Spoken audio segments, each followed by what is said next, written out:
Ladies and gentlemen, please welcome to the stage our moderator for the closing plenary, founder and co-director at Thinking the Unthinkable, Nick Gowen, and the emerging leaders.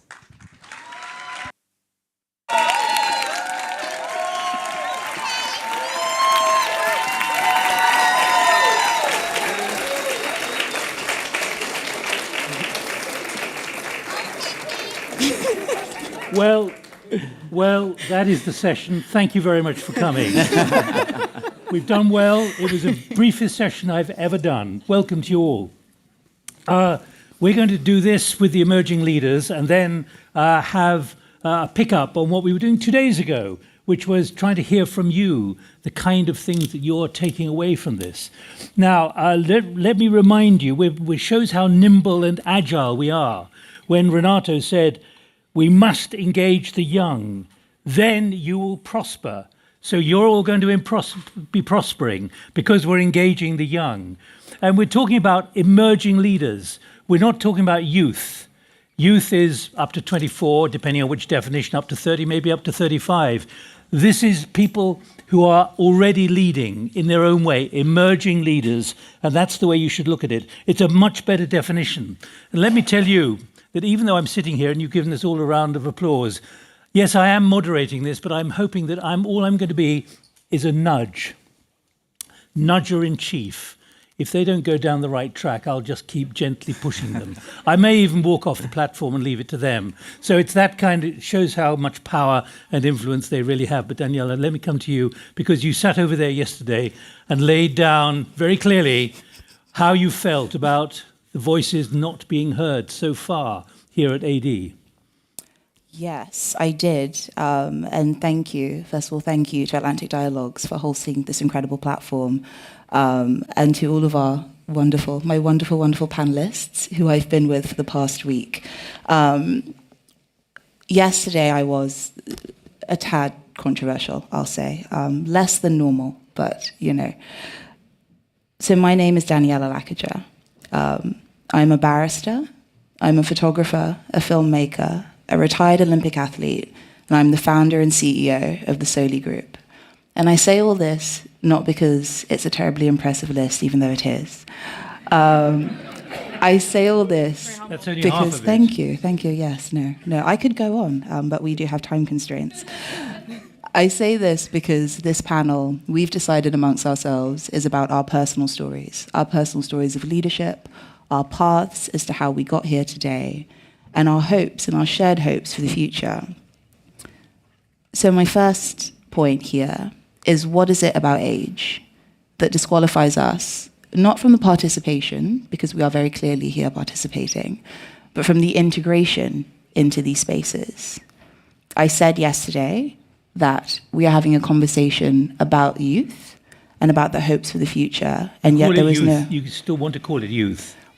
I'm youth. I don't know. We've gotten very loose-lipped with this definition. I'm 28 years old. You can't shuffle me off to a retirement home just yet. I'm just getting going. But youth is getting older. Youth is getting older, and youth is getting younger. And I think perhaps later on in the panel we can bring in that conversation about the incredible capacity of, you know, be it Gen Z, Gen Alpha.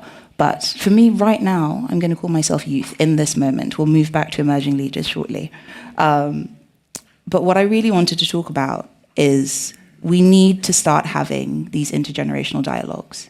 We have to, it's lovely to be here. As a central part of any gathering. Any gathering, any conversation that is intended to push the progress forward and push our societies forward, you cannot have it without a young person, by whatever definition you ascribe to, sitting at the center. And I wanted to make a very specific point here, and I see that the room is lovely and full, and I'm grateful for it, because there is enough power and influence in this room alone to make a serious, substantial shift towards a more positive future, a more hopeful future. And all the youth are saying, the emerging leaders are saying, is that use us as an engine to drive that change. You have the power. You have the influence. I joked about storming the stage yesterday and wrestling the microphone, and there's no need now because they've strapped one to my face. And you walked on. Exactly.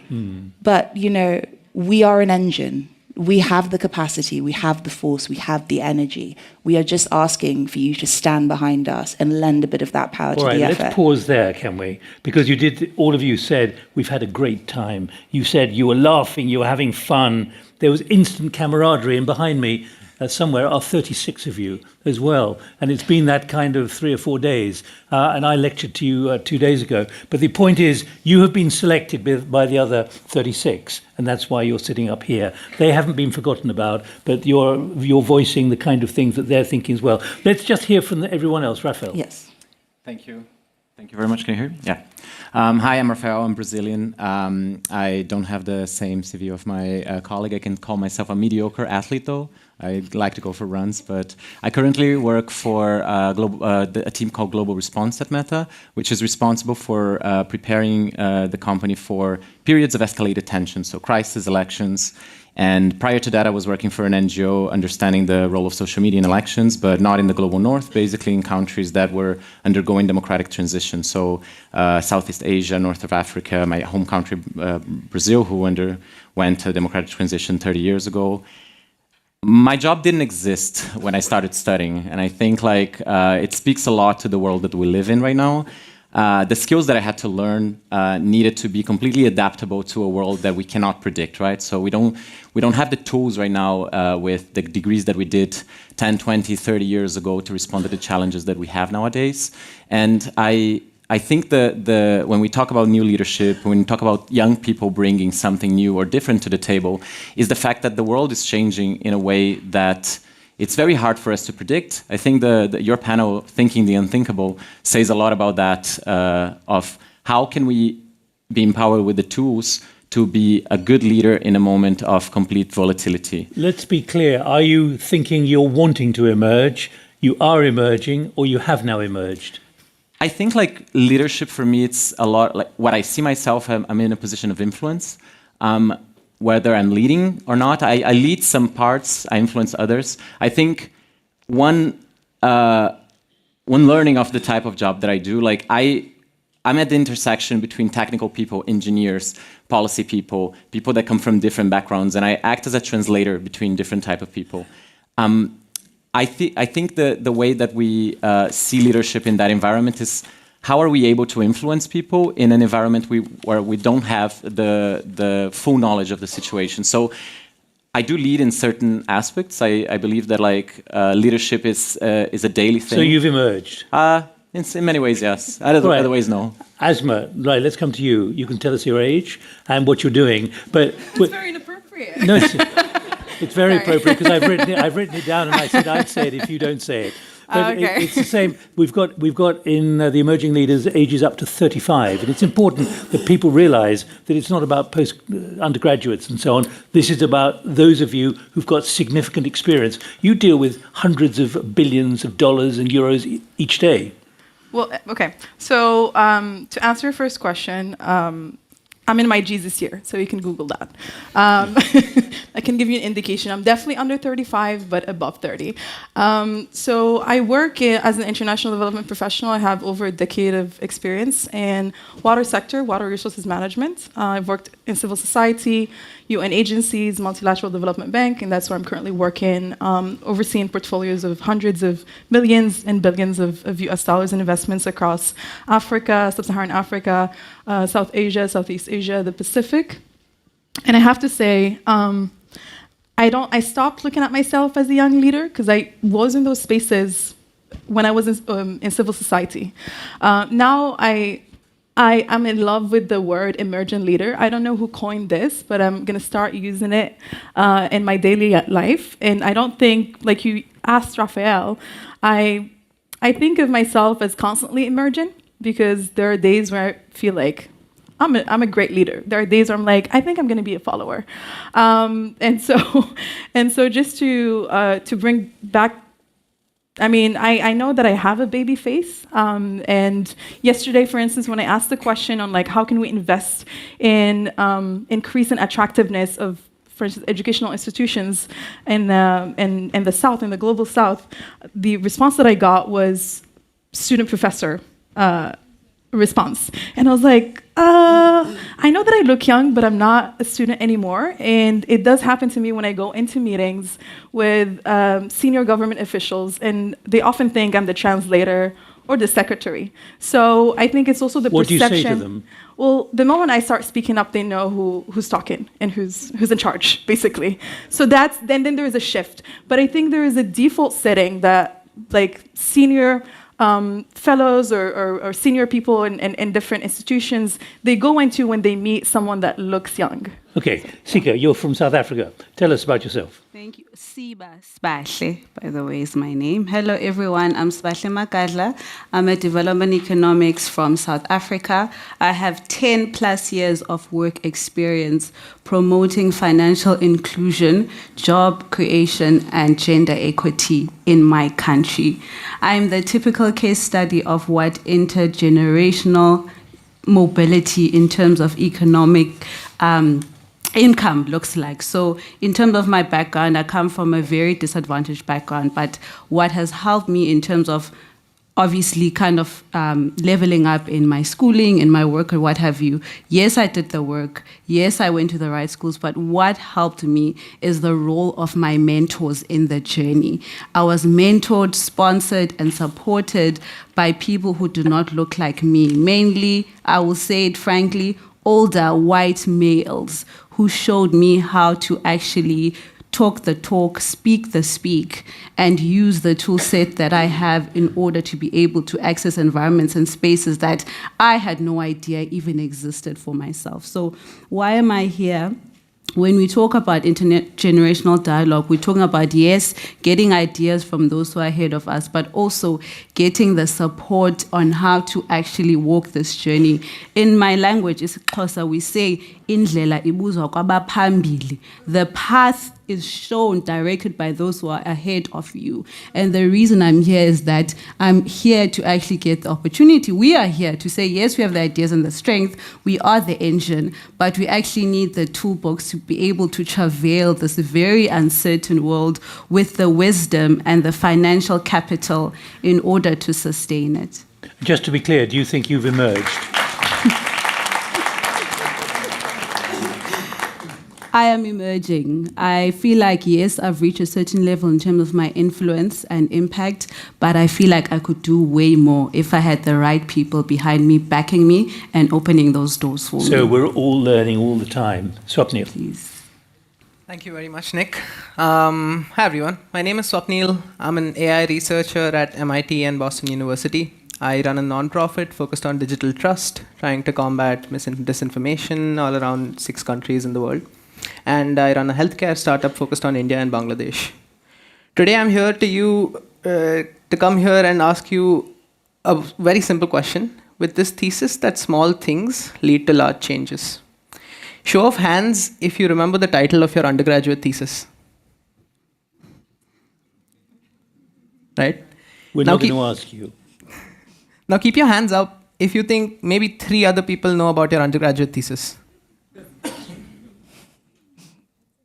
I think I want to tell you a story about some undergraduates that I've been working with in India to start with, and then a bunch of other countries.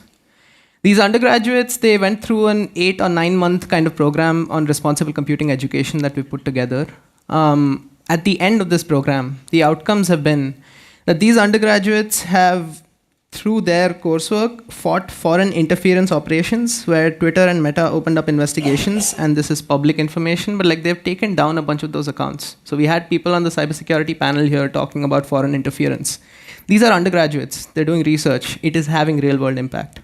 These undergraduates are supporting fact-checkers in Mongolia to try and accelerate their fact-checking, because in a lot of countries where tech hasn't achieved that kind of penetration and hasn't been catered to the right audiences, they're doing things by hand. And you know who Mongolia's neighbors are. So foreign interference is a big deal there. I think the last thing I'll say is these undergraduates are also working on digital healthcare. They're learning about new fields that they are exposed to, as long as they have the right audiences who handhold them through just understanding the problems. The point I'm trying to make, at this point you're asking me something, why are you asking me about your thesis? I'm here to say that you and I in this room will have people in the next years that are much smarter than us. they are much better at doing a lot of things that we are not as good at doing. It is important for us to set the right examples by saying, I don't know how to do things that you know how to do. Here are the things that I do know. Let's work together so that we can achieve the impact we need to achieve. It is not going to be one person that saves the world. It is going to be a lot of people sitting in a room, figuring out over drinks what are the problems, because clearly diplomacy takes weird directions, as I've learned in the last couple of days. But I think why you should care is because I think small things lead to a large impact. And if you create the spaces for Gen Alpha, Gen Next, all of the young leaders here, but also the young leaders coming in through that door and sitting around at this university, that's how we can drive change. Good. Well, remember what Renato said before you came on the platform. Nick, Be humble, Nick, be ambitious. You didn't ask me if I've emerged. I'm here to nudge. You can answer the question for yourself. I think you asked the question. I think Have you emerged? if you ask my parents, they will say I've never emerged. But your parents aren't here. Can you answer for yourself? I think I have emerged. You have emerged. You fully emerged. Depends. There's still a little bit of But you're emergence left to do. You're hedging now. I'm hedging now. If my parents watch this, I need But to how answer. do you define emerging? That's also... How do you define emerging? Have you emerged? I mean, I said I'm constantly emerging. It's a process. I think we're all emerging. Now, I think it's time that you took it away. I'm going to sort of step back and sort of nudge you occasionally. See, but you want to come in, particularly on the north-south. Sure. So the conversation is basically how do we build bridges, right, across the Atlantic as young people? And a lot of things have been discussed over the last couple of days, but I want to speak as a South African, and then everyone else will take it over. So in the context of South Africa, we are 30 years into our democracy, and how we thought of ourselves was very much in terms of our identity. You're a South African first, you're an African first. So the only time I even heard about the term Global South is when I moved to the UK to study my master's program. I never identified as a Global South, I was just African.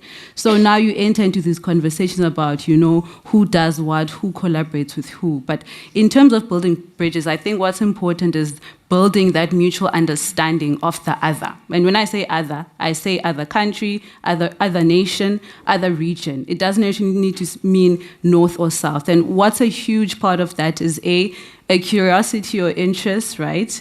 But also from a context of wanting to collaborate and partner, not to see who's more powerful than the other, but also understanding that collaboration is not only limited to who looks like you or is similar to you, it's about a common cause for development. So a huge, you know, case in point example of how collaboration has worked in terms of building bridges across countries is, we've mentioned this before, the power of the creative economy. What it does is to share various narratives and kind of creates a common understanding about other people in a manner that is palatable. But I think for me, the biggest thing that I've learned, particularly being South African, so as a South African, I never felt like I need to learn French or learn a different language to connect with other people because I was fine. But I think even being in these environments and learning that, there's an importance in learning other languages, but I think there's a greater importance in being able to hear other people regardless of what language they are speaking. And I think a big component of that is being willing to listen without having stereotypes about what they're coming with, but or the next point is maybe starting to think about people from a more collaborative perspective as opposed to what do they want from me or what I can get from them. I spoke previously again about the power of the creative economy, and I think one of the biggest things that we can all kind of use to learn more about each other and understand each other better is to consume our content, each other's content in terms of like music, food, and what have you. I didn't know much about Morocco until I started having the food when I got here. I was like, okay, wow, I need to come back because the food is amazing. Before that, I didn't think much about Morocco, but this is a case in point to say there's soft power, as was mentioned in the creative economy, to start to build those bridges. But I think the point of departure is to be very confident in our identity as who we are as countries, nations, regions, and continents, and look at the other, whatever that other looks like, country, territory, global north, if you want to call it, from a perspective of wanting to collaborate to do better, not to try to power play in between each other. Yeah, we were talking about like this idea of North and South during the days of the fellowship. We come from BRICS countries, like we are countries that initially didn't have a lot in common, but then over the course of the years that I've been, just a disclaimer, I've been living in Germany for the past 10 years, so my personal journey has been from a country that has been from the global South, trying to find its voice in many topics. Brazil has emerged as then we can say that it's an emerging country in the past years. To a position where we now have an institutionalized form of cooperation that didn't exist 20 years ago. And I kind of feel that my personal journey going to the North really changed how I view the North-South concepts, because we don't see things like this when we think about, we don't see each other so strongly as the South. But when I came there and I saw how I was entering the job market, understanding how I could add value from my own background, I was always seen as a Brazilian, always seen as like I can only add value to my own country. So in the climate discussion, you can only add value as you understand the Amazon forest. So over the years, I managed to tap in my own work field. The role of social media, digital technologies in democracies is not a North-South problem, it's a global problem. So it's a problem where we have to understand the dynamics of society, how society relates to those technologies, and how society reflects those impacts into their decisions on whom to vote or what to do.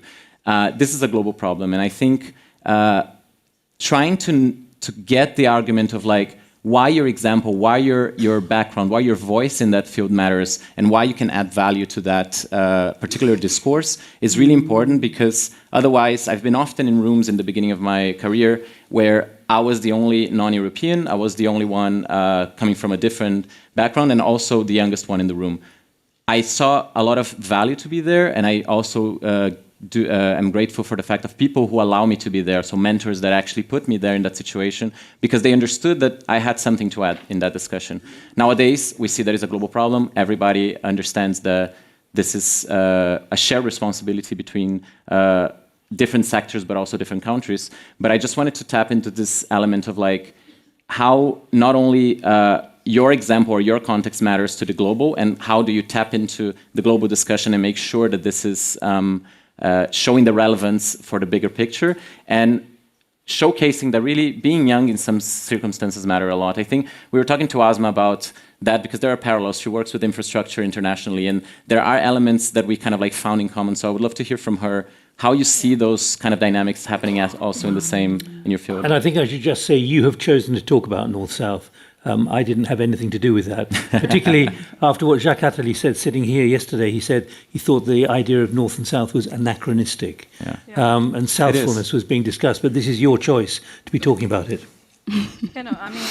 In addition to what Raphael said, I mean, there are a lot of similarities in our background. I mean, I am Moroccan, but I've lived in 5 countries. I've worked in over 20 countries. And so I think as a Moroccan, when you grew up with an understanding of your own identity, but also the identity of, the North and somewhat the South. However, what I've seen is that it's within the South, we don't know much about each other, right? And so get into that understanding. I've lived in South Africa, but how many Moroccans go and live in South Africa? Not that many. Actually, there were only 400 living there when I was there in 2014. So we don't actually exchange within the South, and we don't have understanding of each other because we're always looking to the North, to the West, right?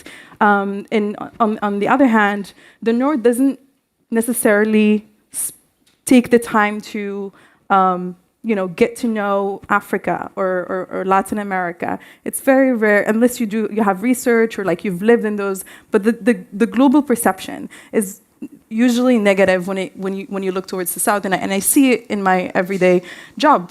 I do investments in infrastructure, right? And for instance, the way that we look at risk in Sub-Saharan Africa is different than how we look at risk in other countries when it comes to investments.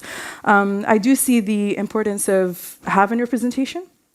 And as my colleagues have discussed, the way we look at intergenerational dialogue between senior and younger people, we should look at that as well in terms of collaboration. I think we have a common responsibility and also shared destiny, as I see ourselves as global citizens of this planet, right? I work a lot in water, and so usually what happens is that you have competing demands on this resource, right? And if people do not come together and there is no understanding on how to manage this jointly, usually it ends up in disaster, right? And so if we can have that same understanding in terms of the collaboration between the North and the South, that would actually, looking at it from a win-win situation. The other day, I was at the Night Owl discussion, and there was an example that was put forward about how the North and the South are collaborating on migration issues. And I was like, Italy is funding, for instance, is providing funding to Tunisia, but it's a win situation for Italy, not necessarily Tunisia, because you're looking at these countries to regulate and more or less policing the migration flows. So it's the perception of the collaboration is very much essential, and moving away from that one-sided, basically one-sided winning, in these transactional. They're very much, we need to look at it from a collaboration as a shared destiny, a common destiny, shared responsibility together. So yeah. Right, before Swapnil and Danielle come in, if anyone wants to come in, including from the 36, please make sure you grab a microphone, grab my attention, and you can come in as well to challenge or whatever. Anyone from the 36? I'll get a microphone to you in a moment, but I want to hear from Swapnil next. Good. I think I want to speak to the point that was... Yeah. My microphone. Check. Hello, check. 1, 2, 3. 4, 5, 6. Sounds good. Thank you. So I want to speak to the point that was raised here by Asma, as well as in the last couple of days when it comes to negotiating the North-South divide. The North doesn't listen. People don't have accountability to the commitments they're making, so on and so forth. And I'm oversimplifying quite a bit, but this room knows the nuances of this discussion. I want to speak to negotiation in the light of trying to create your own power through inward change. And I'll take a little bit of a detour. I think a lot of us in the Global South, most of the people in this room as well, have grown up through personal adversities, through challenges that you have seen in your own life, and you've navigated those. I think one of the best qualities that those things has imparted in these people here is resilience. And I think as a people, we all have that quality embedded within ourselves. In India, we call this jugaad or innovation. And I think that has reflected a lot in the way cultures and technology have shifted in the countries that we live in. The reason I raise this point is because when we grew, we learned to lean on our communities when things got tough. And when we work on systems, we need to account for the fact that we lean, our inherent behavior is to lean on each other for that change. Elevating that quality that we have is going to be one of the reasons that we draw on power when it comes to getting to the negotiation table. And I'll give an example, because I personally love it when people are abstract, but I learn more when people offer examples, and then we can have constructive criticism about these as well.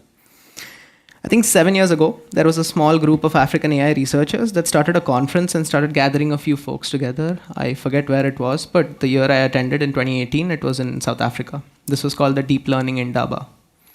Small movement, AI was in its infancy, but in the US and global north, other places, AI was taking off quite a bit because they had started back in 2012.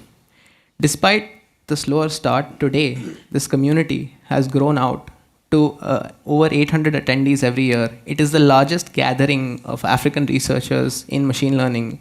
Took place in Ghana last year. This is important not because they made this achievement, this is a community, 800 people is still pretty small. It is important because of the model they followed, which is not just an annual conference, but allowing other countries within Africa to take that model, create their own offshoot events called the Indaba X. Each country then had local communities that grew and organized events year-round around this big major event around AI annually.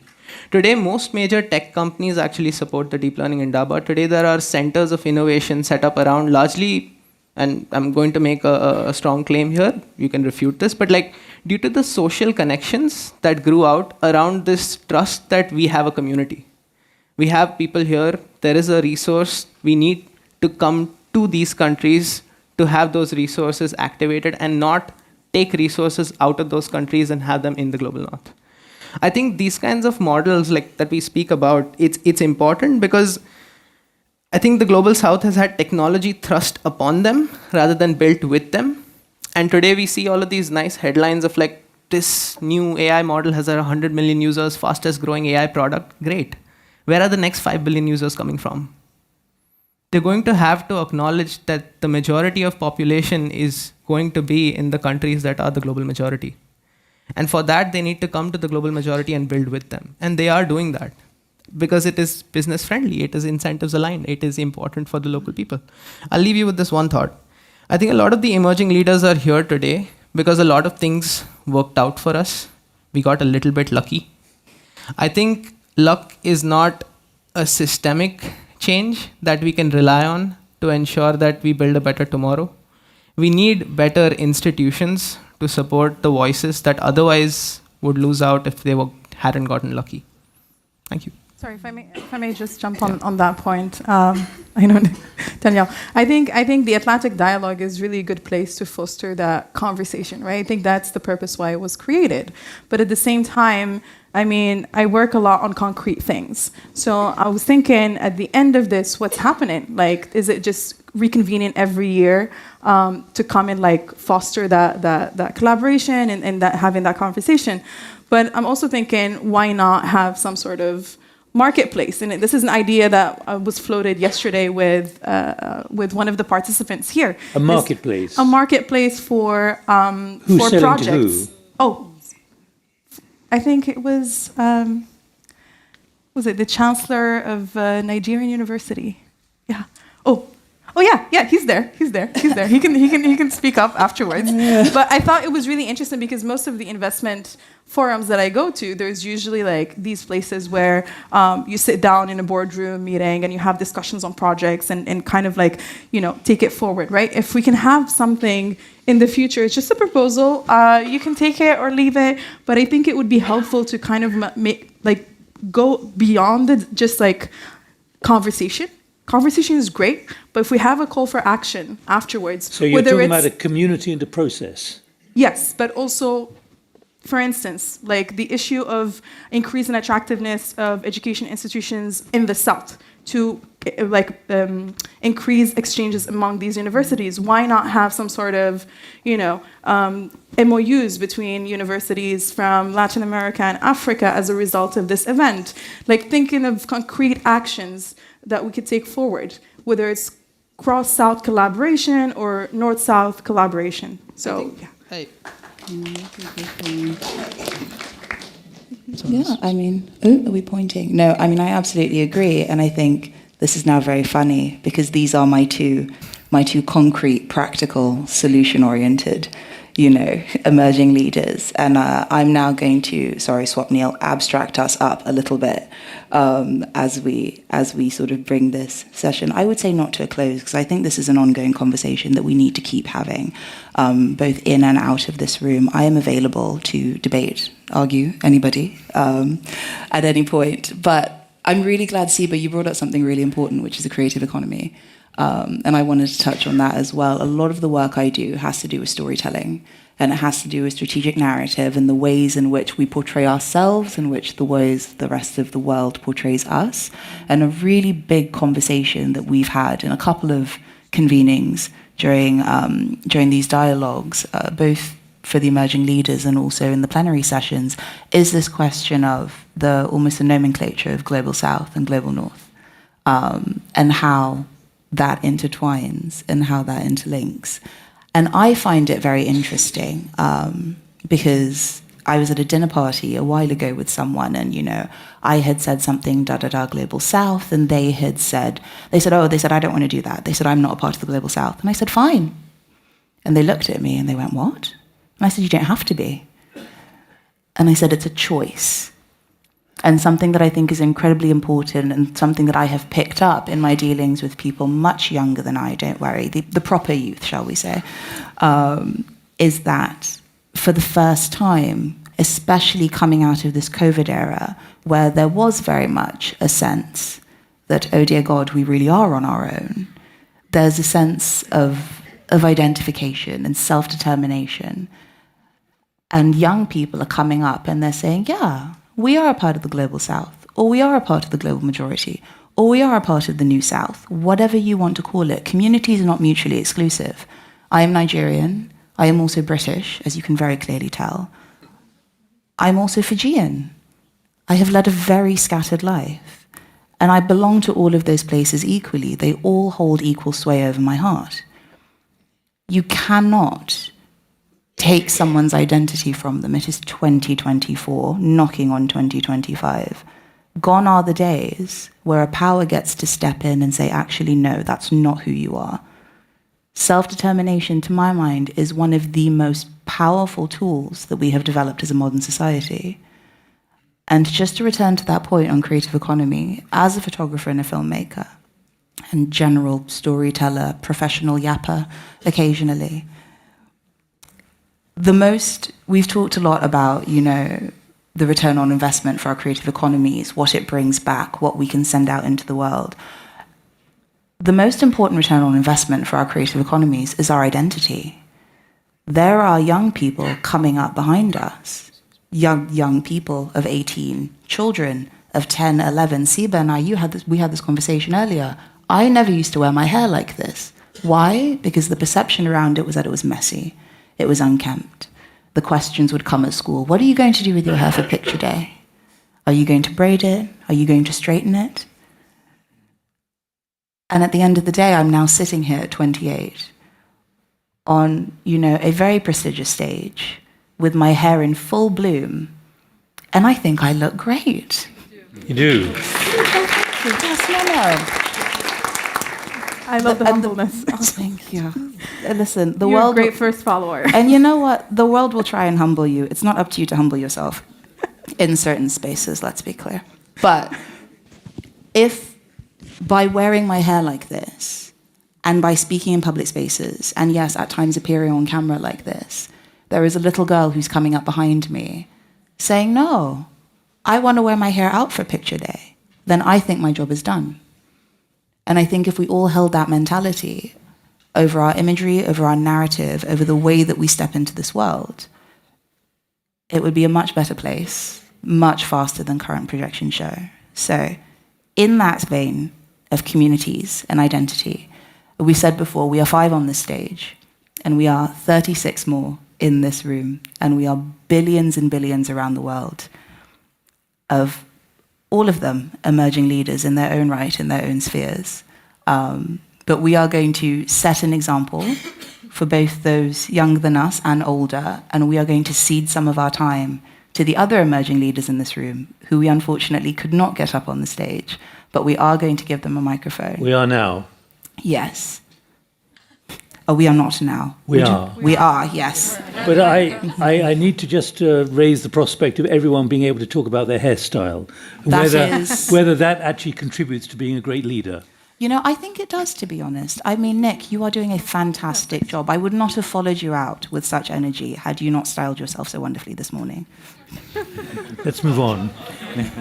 Who's got the mic? Thank you very much indeed. I'm not turning my back on you, except physically. We'll right, please. Perfect. Thank you so much, Nick. And I think my name is Florencio. I'm also one of the emerging leaders. I'm from Colombia. And I think that first I want to take some seconds to acknowledge the all 41 emerging leaders that are here in the room. So if you can raise your hand so the room can see you, I think that will be important. So to my colleagues. So, and why I'm doing this? But there may be other emerging leaders. Are more, but that's my point, and I'm getting there, Nick. So, what was the thing? And I'm thinking on something that Daniel and Asma shared with us, and is what is the next step? What we get out after these Atlantic dialogues? And I think that something that we have been talking is the importance of intergenerational dialogues. But I think that now, and something that I was sharing yesterday in some conversation, is that we need to move also to intergenerational action. And how we do that? I think that's something that I want to challenge to the other generations that are in the room is we need to wait until the next Atlantic dialogues to have this conversation with the emerging leaders. Maybe the question would be, how many emerging leaders are sitting in your board? How many of those emerging leaders are in leadership positions in your organizations? How many of those emerging leaders are you mentoring? Perhaps in those ways of having this bilateral conversation with those emerging leaders, we don't need to wait until the next and the next and the next summit. Do you already have a WhatsApp group? Of course, but what I'm Exactly. taking is with the other generations that are thinking of how they can improve and also get engaged, those emerging leaders, is that when they are having this conversation directly, that now everyone is getting back, we are leaving the wonderful Morocco and we get it back to business, how we bring those young leaders, and as you say, they can be sitting just next to you. So I think that my invitation for the other generation is how we also start to having these intergenerational dialogues and start intergenerational actions in order to solve some of the challenges that we have been discussing here, Nick. Thank That you would be very my much. point. Thank you.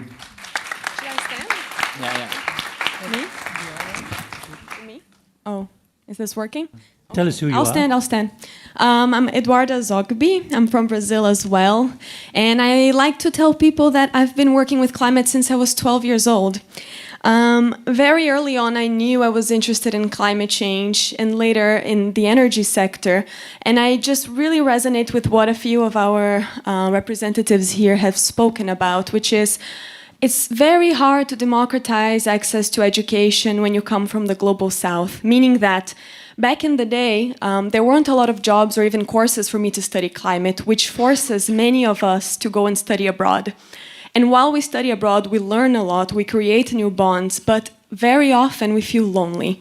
And especially as a woman in the energy sector, and I always advocate for more women in energy because we lack role models. And I think a very important thing that we're all doing today, part of the Adele program, is that we are becoming role models for all the young people from our countries and our regions, because it is hard sometimes. It is hard to feel different. It is hard to be the only voice in the room.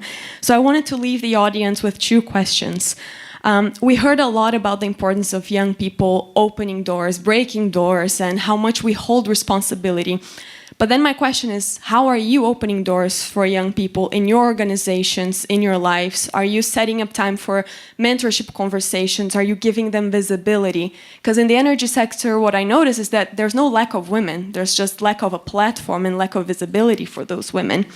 And then the second question to leave you with is, always ask yourselves, who's missing in the room? Some of us have more privilege than others, definitely, but there's always more underprivileged people that are not present. It's a very humbling experience to look around and think, who's not here? Who are we not representing, and how can we bring them here? And the last piece is, I work with climate finance. I work for one of the largest multilateral climate funds, and I've been in the climate finance space for over a decade, working also before at a multilateral bank. And what I notice is that a lot of the reforms we're talking about are not going to be possible if you don't bring more young people from the global south to these institutions at an early age. It's very hard. There's no book, there's no publication that teaches how these institutions work, how decision-making is done. And decision-making still relies on developed countries. And that blocks a lot of the changes that you want to see. So I think that it's important to have bold ideas, but there are a lot of simple ideas and low-hanging fruits that we are not choosing that are just in front of us, such as bringing more of us, bringing more different backgrounds to the UN system, to MDBs, and opening these spaces as mentors so that we learn, because we're already in these spaces and we want to take action. Thank you very much. In the spirit of what Danielle does about storytelling, is there anyone who has opened doors in the ways that we've just heard, that you are encouraging to share with us how it's worked, and picking up as well what we've heard from Asma too? Has anyone got a story they want to tell or can share about an excellent We can come to the professor in a moment. Okay, anyone else? There's the other. You've got an experience on this, have you? After the right, let me come in with the microphone here first, because I just want to make sure we've got microphones lined up. Go ahead. Okay, hello, how are you? I'm Juan Pablo from Buenos Aires, Argentina. I'm 35 years old and I'm a father of 4. And what I wanted to say, I hope that my English goes fluently, is that I think that we have also to commit. I mean, I totally support Eduarda. We are lucky to be here. We have to learn. We always looking to the north to opportunities. Now, thank you for the Policy Center for the New South for this opportunity, for the opportunity in the Global South. But I really believe that then there is a moment that you have to make this decision, come back to your country, to your home, commit. And I really believe that politics is one of that tools that we have to take and to be courage enough to represent, represent kids of our age, younger, maybe older. We have something to say. We can't always be arguing about that there are no leaders, no good leaders. We should take, the power is to be taken. So we should be there, not asking, be careful, be afraid, give us some space, listen to us, but we are going to take power. We are going for it. You're going to take power. We are going for it, yeah. So you've emerged already? No, constantly emerging, as Asma said. All right, I can see an enormous number of hands going up. We've got 30 minutes to run. And I'm going to come to you. But Professor, do you want to just share? And I'm going to ask you to all keep your remarks short in headline form. Can we have the microphone here for the professor who talked yesterday about, or 2 days ago, about memory bridges? And I noticed that we earlier heard the need to remember history. Okay, would you like me to build on the notion that I proposed on memory bridges? No, or story? You can talk about that afterwards. The story first. The story, right. Shortly before COVID, I'd been involved in an exchange program that was run between the Netherlands and Morocco. And it involved, of course, younger people. It was extracurricular. And what I liked about the program is that it was built by the students themselves. And it was built around themes that are very sensitive. Radicalization, it was about climate change, it was about migration, etc. What I liked about it is the dialogue. And the dialogue was candid.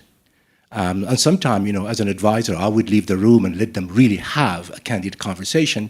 And what I noticed is that at a certain point, it became almost cathartic. And so people, got so many things off their chest. And then the conversation started. That's my story. Right, move the microphone to the two ladies there. You've got the microphone. Have you still got the microphone? Do you still have the microphone? Maybe not. Okay, who's got... Where have all the microphones gone? Who's still... I have one. Okay, there we are. Right, because there's a lady here, please. Thank you, Nick. Hi, everyone. My name is Christiana, and I am Nigerian from the USA. I work in energy finance, but I wanted to directly speak to your question about storytelling that Danielle had mentioned. Prior to, I've always been in finance. However, I did have a foundation for girls and for women. And in running that foundation for about 3 years, I realized that despite the immense amount of work that we were doing, and we're trying to shape the stories and tell the stories, one of the things that stalled that very, very seriously was the place of financing. That story needed to be financed. That story needed to be told by being financed. If there was no financing, there was only so much storytelling that could happen. There was only so much amplification that would happen. And what relevance is there to emerging leaders? So here's where I'm going with that. And where I'm going with the direction is the fact that when we have all of you, our leaders that have been here before, you have gone ahead, you have run these companies, and you have access to these funds. Because frankly, right now, the bulk of the financing is still being accessed, and that access is still owned by the bigger guys. if we would have a lot of pumping, a way for you to back the emerging leaders is by financing their solutions, is by financing their ideas. Don't just bring them into the room to hear their thoughts. That is very important.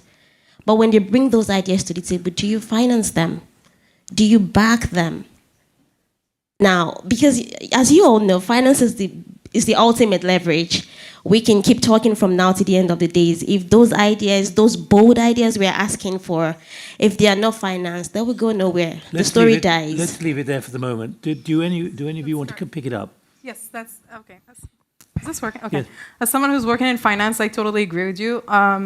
So that's one of the reasons why I was proposing, I don't know, having some sort of market days where people from the region that have ideas that require financing or talking to partners or people that would help them or that have the means and the resources to support those ideas would be ideal, right? I think for me personally, one of the reasons why I moved into multilateral development banks is because at the onset of my career, I had one mentor that was very senior, and we were often the only women in the room, and very much I was the only Moroccan in the room and from the South, right?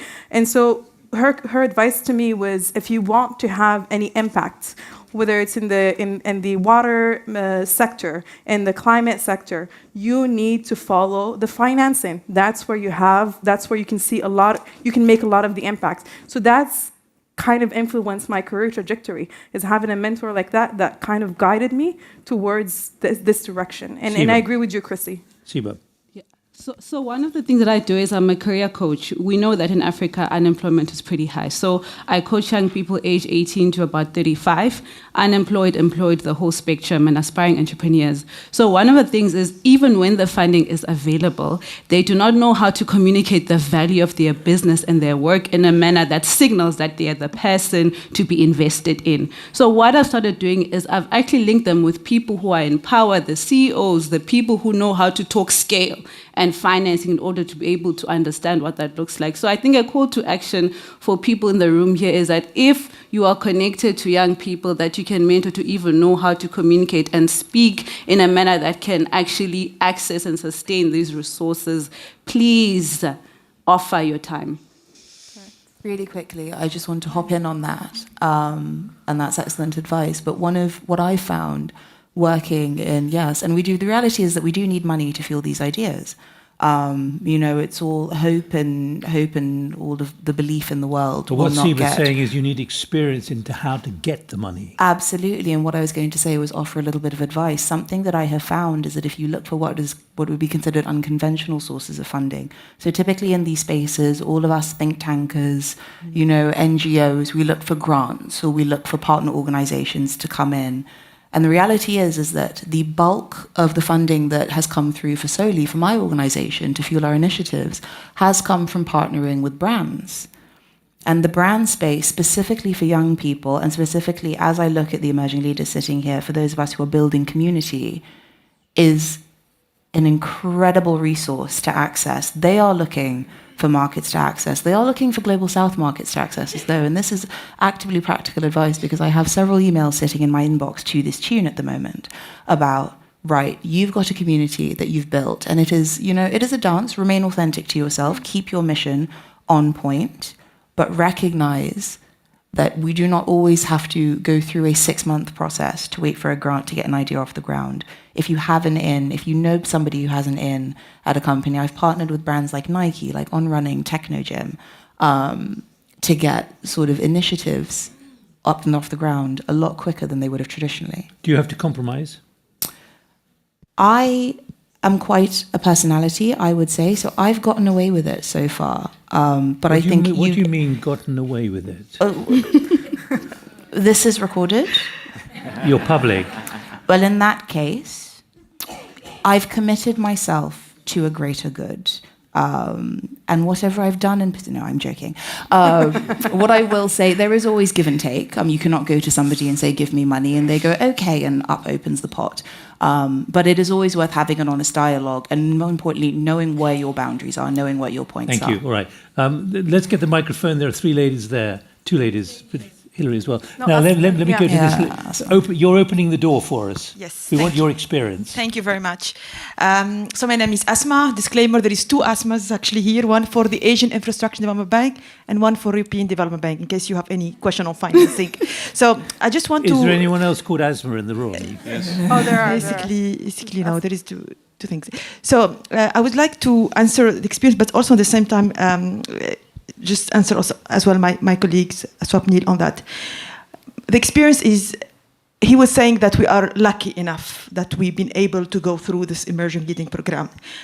I tend to disagree because we work so hard. The same as also the previous leader, our parents, or I see a lot of economists here in the room. I'm economist myself, I have to, not a financing, I was kidding, who have been here and he worked, my journey is not different from any other journey. So the value of hard working. And when Siba as well and Asma shared something about mentoring, and I have been lucky enough to have a UK ambassador that I work with him who has mentored me, and he was mentored me by taking me to the meeting with minister and prime minister, and I can see him how he would do that. But why he would do that, and why he done this with Siba or with Asma? Because we've been working so hard. Because he see we have a potential, we've been like doing our best. So we need to be very, very, I would say, and also for the next generation. We have a platform, yes, this is an opportunity to come here and share. But we need to also to tell the next generation others the values of hard working. Will be a constant for all the programs. Thank you. So you're saying it's a great asset to be an emerging leader? It's a great asset to emerging leader, and I agree with Asma, we will gonna be immersed all our life. I don't think there is a leader for that. We're gonna be immersed and learn, and this is a learning journey, but we need to very hard work and really be, how would I say this, honest with ourselves and continue assess ourselves. This is very important. I'm seeing Andres here. And the reason I'm saying that is that we know each other very well and we are of a certain age. Are we still emerging? Always. And there's someone here in the back that wants Always. to... All right, Always, okay. Nick. All right. We've both got white hair. I just want, since you gave me the microphone, last night we had a dinner. One of the breakout dinners was with young people. It was about youth. And we discussed all night long, basically, until about 11 o'clock. They were going until 3:30. What was, well, they went to sleep early. We ended up with the intergenerational dialogue and other things similar to that. But I thought that the one thing which I thought was interesting in what the ones that spoke, not all spoke, by the way, had to push them to speak, which I thought was strange. But one thing that they did speak about was the mentoring aspect. The fact that older people, whether it's grandmothers bringing up grandchildren in some of the countries of the South, or someone like an UK ambassador who took her under his wing, or her wing, I don't know whether it was a man or a woman, but the mentoring path, that is extremely important. All right, thanks. Please, thank you for being patient. Hi, good afternoon, everyone. Shadia Mathra from St. Lucia. I come from a small Caribbean island. We've produced two Nobel laureates, one in literature, Derek Walcott. Yet access to publishing was something that was just completely far off for the everyday St. Lucian. In 2017, myself and 4 other young people from across the Caribbean region, we launched a publishing house called Wakote Books, where we basically created a platform for African and Caribbean authors to be able to share their own stories in their own words, in their own voices. So I would like to add to the voice of the other young leaders in terms of speaking to the power of stories. I've also used stories via an online magazine that we have called wakote.com to bridge the gap between Africa and the Caribbean. I get to show the Caribbean how Africa is similar to the Caribbean, and I get to show Africa how the Caribbean is similar to her in terms of food, in terms of culture. I've had people in leadership, for example, the Deputy Secretary General of CARICOM, ministers of government from across Africa and the Caribbean, share their stories, share their vision for how Africa and the Caribbean can bridge the gap. And in doing so, I've exposed Africa to the Caribbean and the Caribbean to Africa, vice versa. All right, well, definitely, I want to say that stories have the power to change, but I also want to encourage everyone here, if you have the ability, if you have the opportunity to create platforms for others to be able to tell their stories. Thank you. Thank you. Thank you very much. Nick, Hillary, one quick Asma. comment. Yeah, just on the point of mentoring that was mentioned, I think as much as this is a nice platform to collaborate and create those exchanges, for me personally, and I think this is something that I heard the other adults mention, is that the mentoring relationship is very organic. I've been in other mentoring programs, and I found it very hard to connect. So one of my first mentors was actually someone I've worked with, and it was an organic relationship. So I think we should also look at, some of the people that we can have those relationship organically as well. Thank you. Right, Hillary. Hi, Hilary from King's College London, and then Adele from last year. You were on this platform last year. On this stage last in year, pink. yes, in pink. Yes. Oh my God.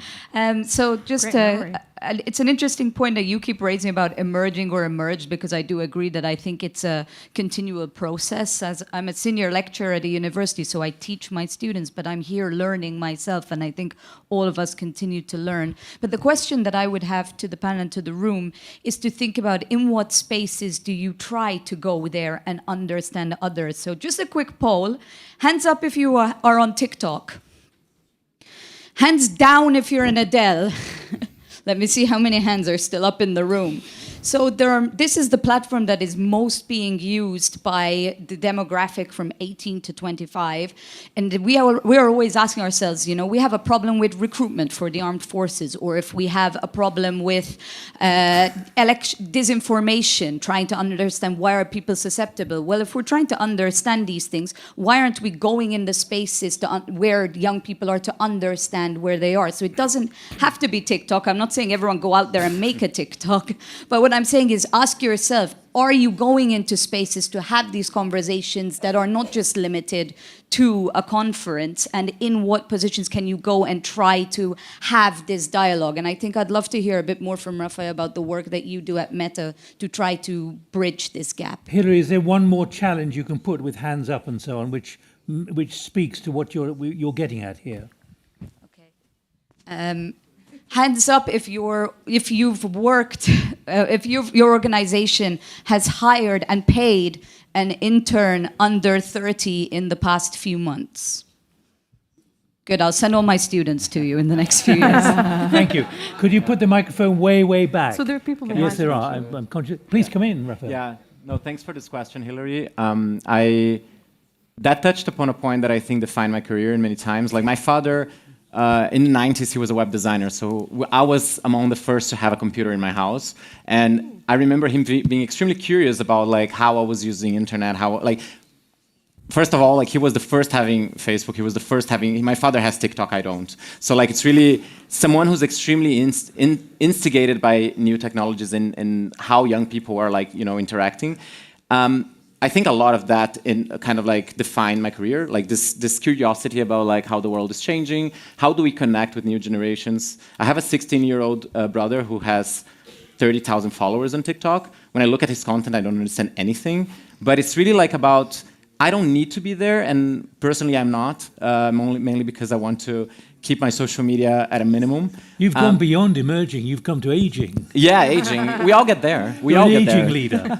An aging leader. We all get there, but I think I would counter your point to say, I don't necessarily think we need to be there, but we need to dialogue with people who are. And how we do that is by, in our own jobs and the way that we do things, is understanding the potential and the value added of a person that doesn't know what you know, and that doesn't mean that you're giving away power to this person. You're just holding hands and creating something bigger than yourself. So the way that I came up to my career was basically on applying the intergenerational dialogue in my own career path. So I think it's the same for all of us here, right? So I feel that this, yeah.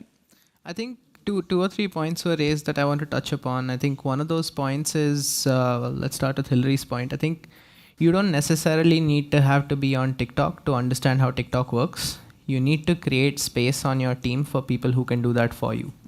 Because initially in this conference, I started out thinking hey, one of the questions that we should ask people is, how often do you connect with your constituents?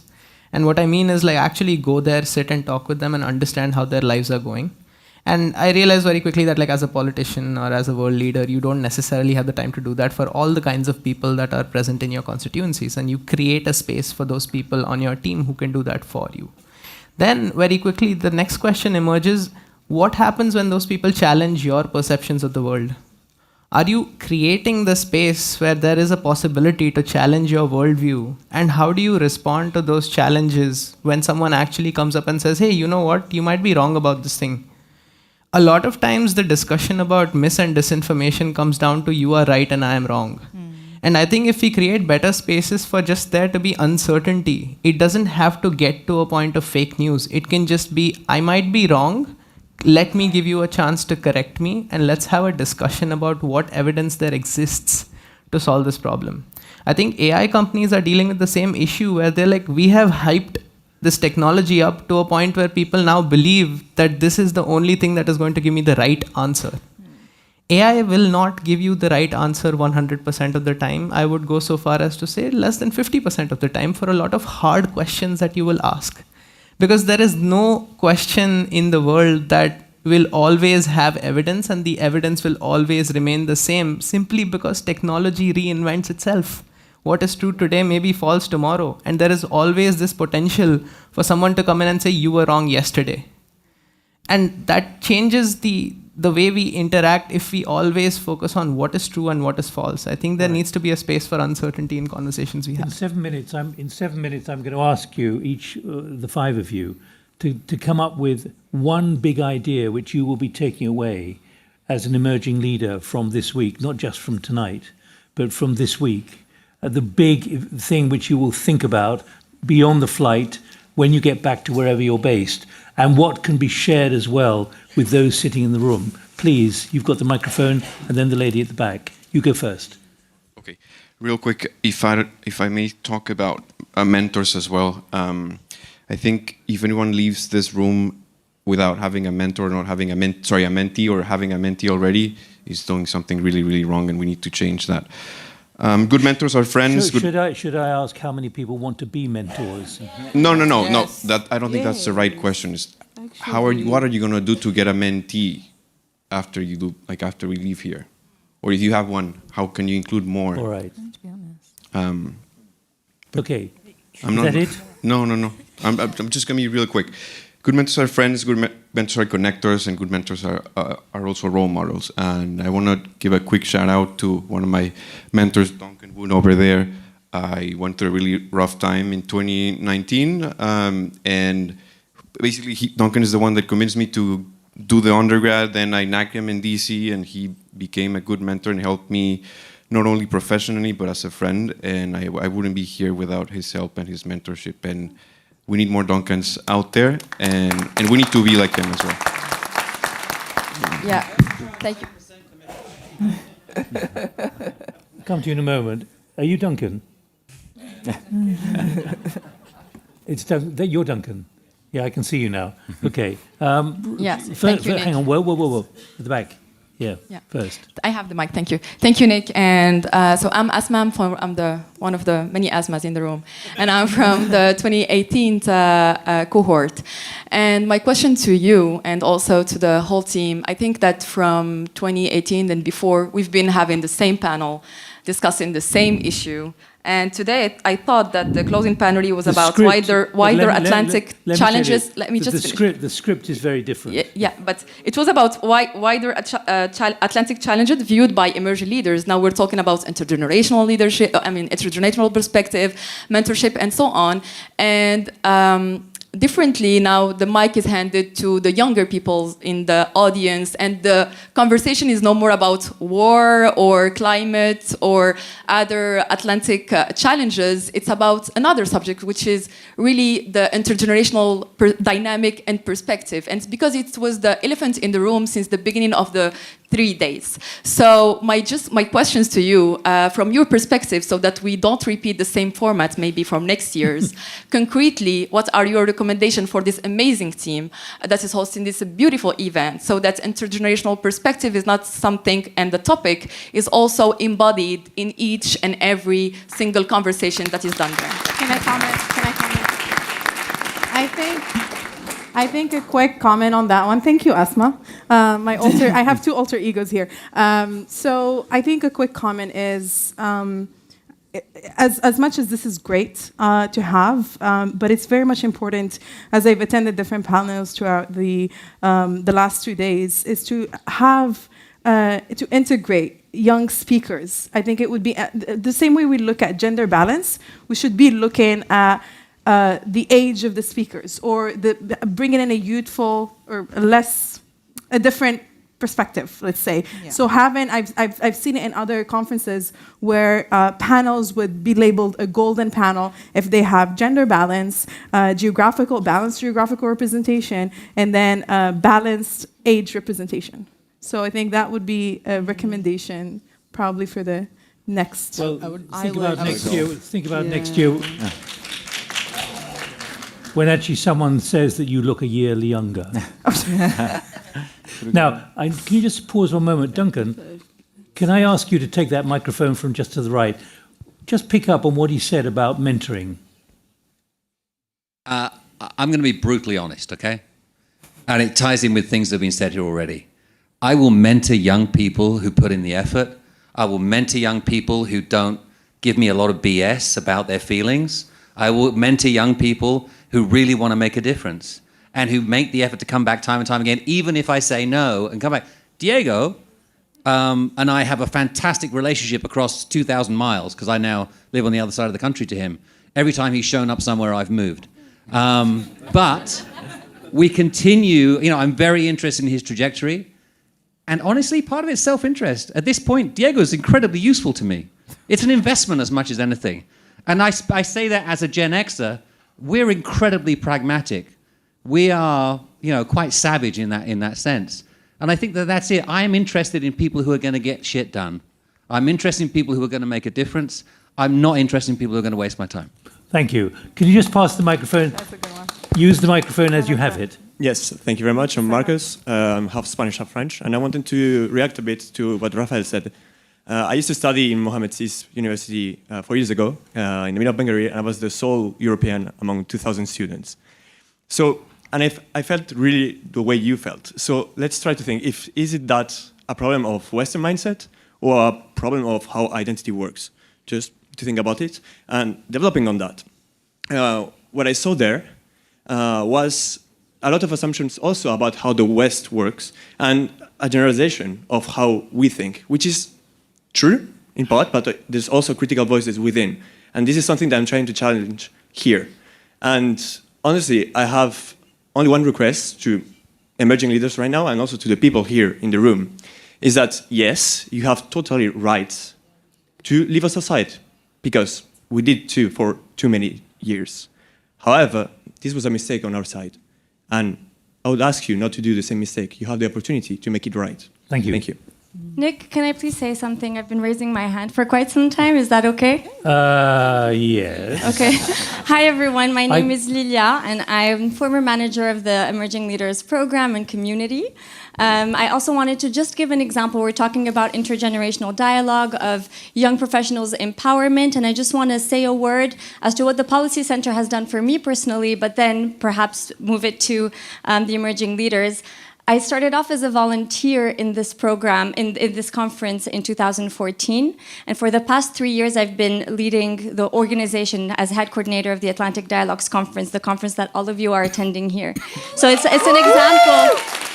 And it's not to say anything about me specifically, but the Policy Center has been supporting young professionals and young leaders like myself, but also young leaders like yourselves who are on this stage today through this wonderful program, which is the Emerging Leaders Program, and the opportunities for a connection with one another, but also with the greater Atlantic Dialogues community does not end here. And that's something that we started off by saying at the beginning of your program, that this is just the beginning, that the opportunities of intergenerational dialogue, but also action continue way past the program, and even with the Policy Center itself, opportunities for joint collaborations, joint publications, joint events, joint webinars with the Atlantic Dialogues Emerging Leaders community is very real, and this is something that we're committed to.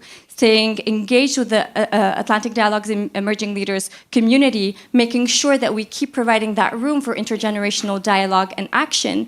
And so it's not just words, it's actually, it's real, and it's a commitment from the Policy Center to its staff, but also to the wonderful community that it's been able to create, that I must remind you is over 450 alumni from the program. The program started in 2012. We're now at our 11th edition.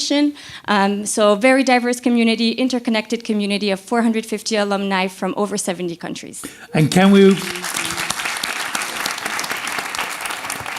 as you've stood up and declared yourself, can we all thank you for what you've done over recent months to get us all here and doing it with a smile? That means I can extend a little bit now. I've heard from you, Lilia. Please. Hi, everyone. My name is Natalie DeLille, and I'm Haitian American. Something I am looking forward to is seeing more Caribbeans here next year. So I guess this conversation about intergenerational dialogue is very interesting because it's almost embedded in our culture that you keep the youth and adults apart. And I guess it's just translating into the way that we work now. And so my question is to the leaders, I guess I'll call you all, who have emerged. What is your hesitancy to viewing us as partners? Because I think mentorship is amazing and it's changed my life. And creating space like this is great too. But what we want to do is be your partner. And so we don't want to make assumptions for you. And I think for us to have true action after this, we want to hear from the emerged. We might not have time in this session, but tell us more about what your hesitancy is to viewing us as partners of yours in your work. Right. Well, we now have very little time left. But I'm going to just beg a little bit from the other part of this session, which is going to be after a video, and it's going to be looking back at what we've achieved in the last 2 days and where things are going. So I'm begging a bit of time there. But can you give us a first answer to that and your one big thought you're going to take away?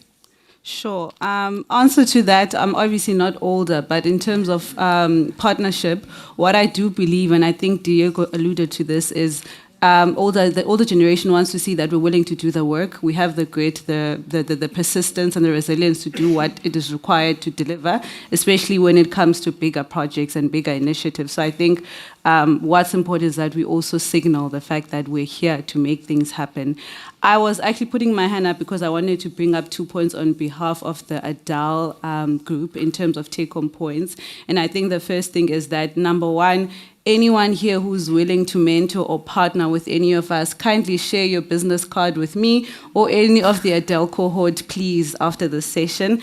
But a bigger one in terms of next step with ADAL is that we are asking or requesting for a commitment to an ADAL fund where all ADAL alumni are able to access money in order to invest more into their change-making work. Thank you. And is there an age limit for an emerging leader? No. Good. No. Yeah. Excellent, Raphael. Yeah, my key takeaway from this days here, and I was thinking when I was coming here, was like, networking is boring, but learning is really good. I really love to talk to people and learn different. Like I learned so much from the panels in the sessions, but having to go have a transactional relation, have to think that you have to win or lose something about that. I think for me, this is what I'm taking away from this. I am engaging with people who I can learn with. And I learned with a lot of the leaders. I learned with a lot of the panels this time.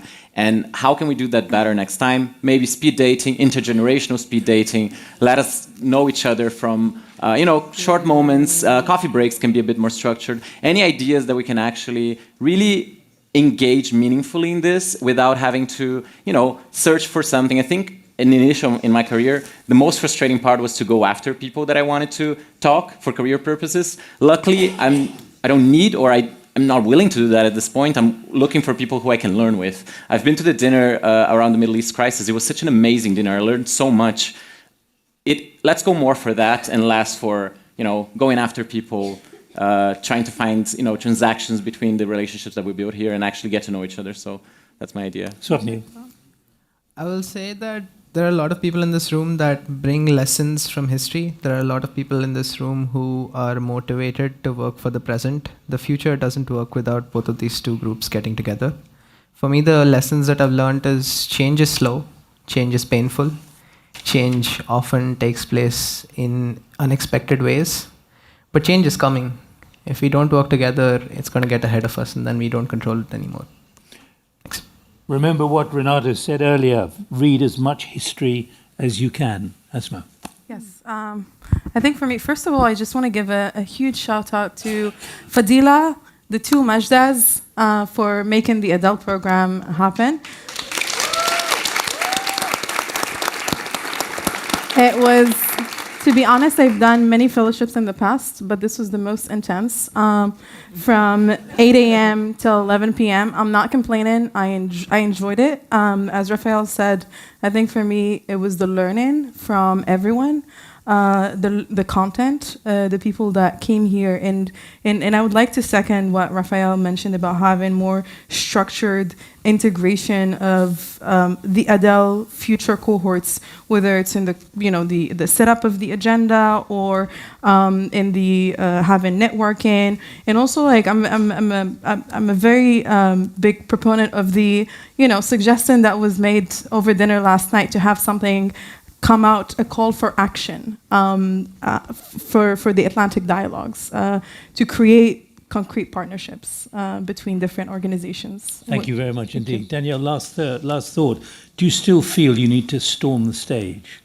Or do you feel we've allayed that kind of feeling of frustration? Well, look, the revolutionary spirit in me will always be present. I can't say that we've quelled it in one session. Has it been dulled at all?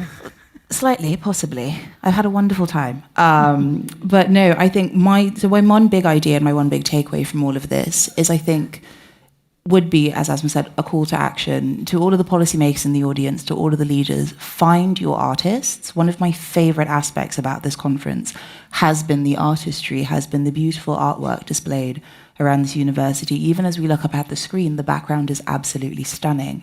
And I think, as we talk about storytelling, as we talk about creative economies and cultural diplomacies, the most efficient way for us to disseminate a positive message of a hopeful future is to integrate the artistic community into what we're doing. How many people here have a stack of reports on their desk that they received at a conference, they received at a meeting? And it's, incredibly important data, don't get me wrong, but it never really goes anywhere. Take those reports, take that data, and turn it into something beautiful that you can then use to draw in external communities who may be otherwise unpersuaded by message. Though to be unpersuaded by human survival, I'll admit, is quite the task. But and then one final thing, I would like to say, obviously, thank you to the team. Thank you to Atlantic Dialogues, but also thank you to my fellow emerging leaders. The 40 of you have made this week so incredibly special. I am dreadfully antisocial. I got off the plane and I said, oh my God, networking at 8 p.m. and then we're going here and we're going there. And I can absolutely say that they will have to drag me to the airport by my jacket tomorrow. So thank you. Thank you. We're going to pause now, and we're going to remember what you said about this year, last year, and think about next year. But it's not for me to decide that. It's for the organisers of Adele. And thank you very much to everyone for bringing this together. We're going to pause literally for a video, because I'd like you to think through what you are really taking away in terms of the message from the Atlantic Basin, from the 4 continents, of what you've heard. So back in a couple of minutes, and we'll have another brainstorming as we did on the first day.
So it proves there are things to celebrate after these very intense 3 days.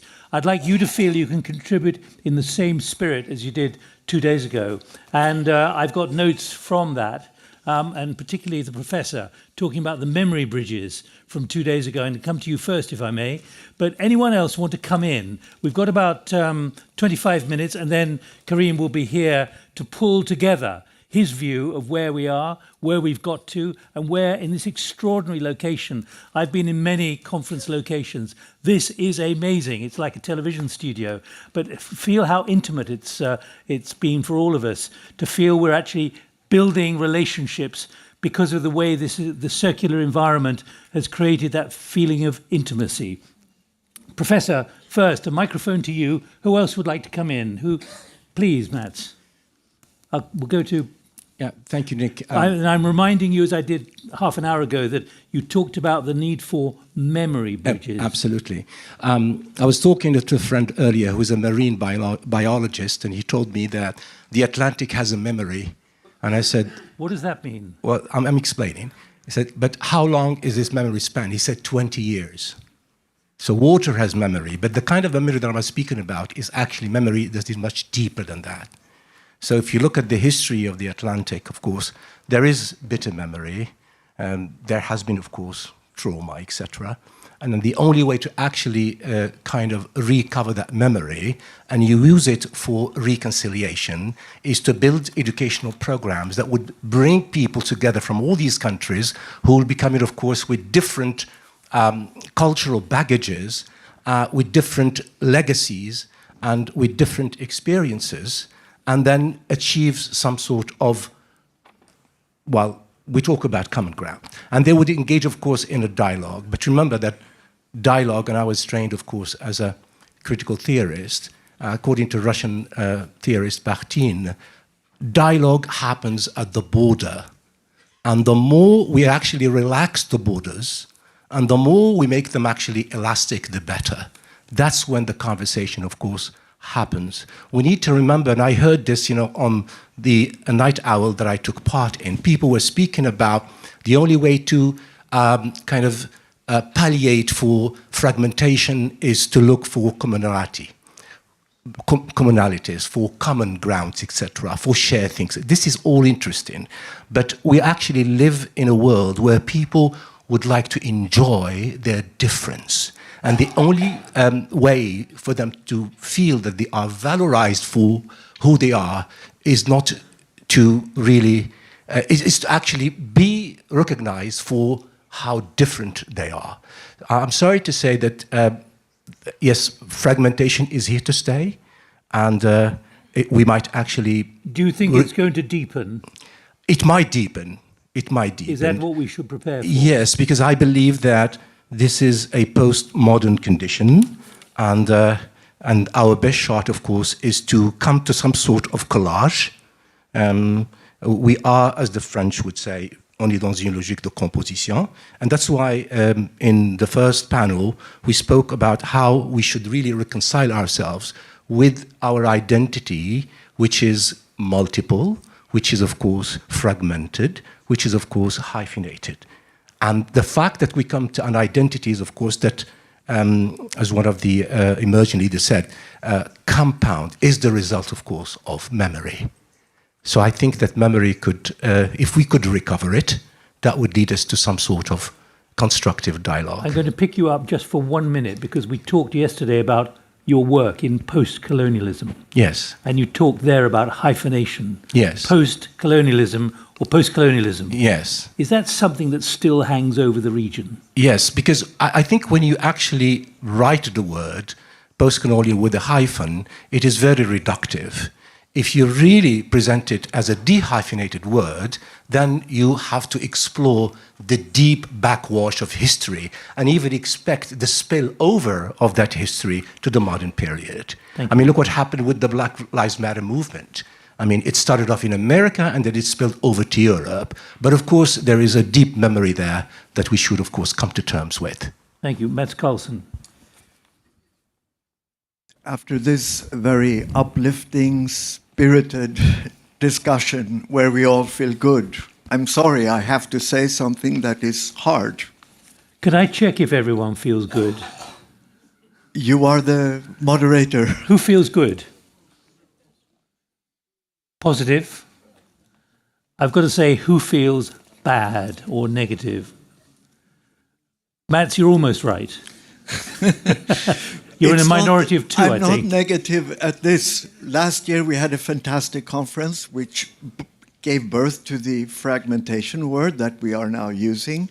And we have done our best to mobilize our spirits, which is the right thing. But there are a few things that haven't quite, in my view, gotten the space that they deserve.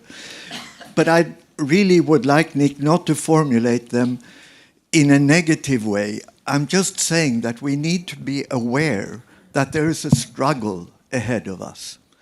And if we think that we live in a world that will not be more difficult, we are deluding ourselves. These challenges, how many times did we talk about corruption? Most of you work in the financial world or know about things like this. Some of us have worked in the political world and know the reality of corruption within societies. We know the rise of the oligarchs. We know the rise of the authoritarians. They are the ones who are limiting the real prospects of doing the right things. I was very encouraged by the fact that there was more questioning about referring to what is right and wrong by where we live, global south, the west, north, in whatever country. And many spoke about what is happening in our own countries.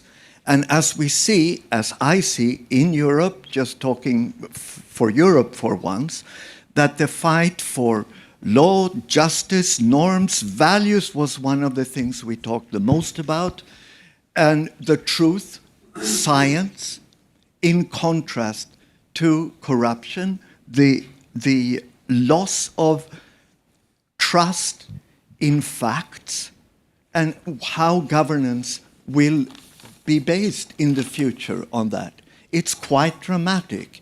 And I would like sort of to invite us all to look inside ourselves, inside our countries, where we are in our professional life, to see that that is a struggle. It was always a struggle, but this struggle has become more complicated.